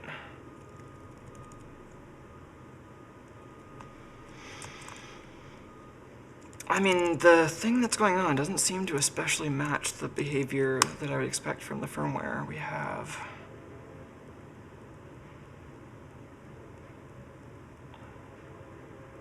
But anyway, I'm not making much progress on this, and it's not actually that important, so I think I'm just going to do something else. And I'll see you folks some other time.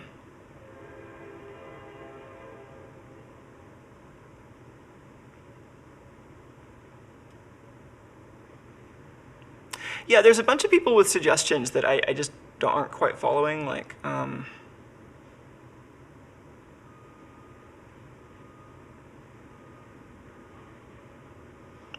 yeah, Janet, I'm not really following your comments. All the circuits are connected with power, so, and I don't know why you're asking me to try the ISP now or what now meant in that context, so sorry, I think I missed that. Anyway, yeah, I think that's the wrap-up spot for this stream, but let me know what you thought, especially if you have any ideas for where to take these particular projects in the future. I think at the very least that was an interesting, like, kind of garage sale sort of find, and maybe we'll even be able to turn this into something more useful for us or something, or make something interesting out of that enclosure at the very least. So, yeah, I'll drink some tea and edit some video, and I'll see you folks on Tuesday, if not sooner. Trying to keep up these at least twice a week, but might do more of them if something cool comes up. So, I'll see you next time, folks. Thanks so much for showing up and for all your contributions, whether it's, you know, things to try or hardware to poke at or some money to help me pay the shop rents. Or just, you know, telling your friends about this and bringing some more folks to the party. It's all very appreciated, so couldn't be doing this without your help. I'll see you next time.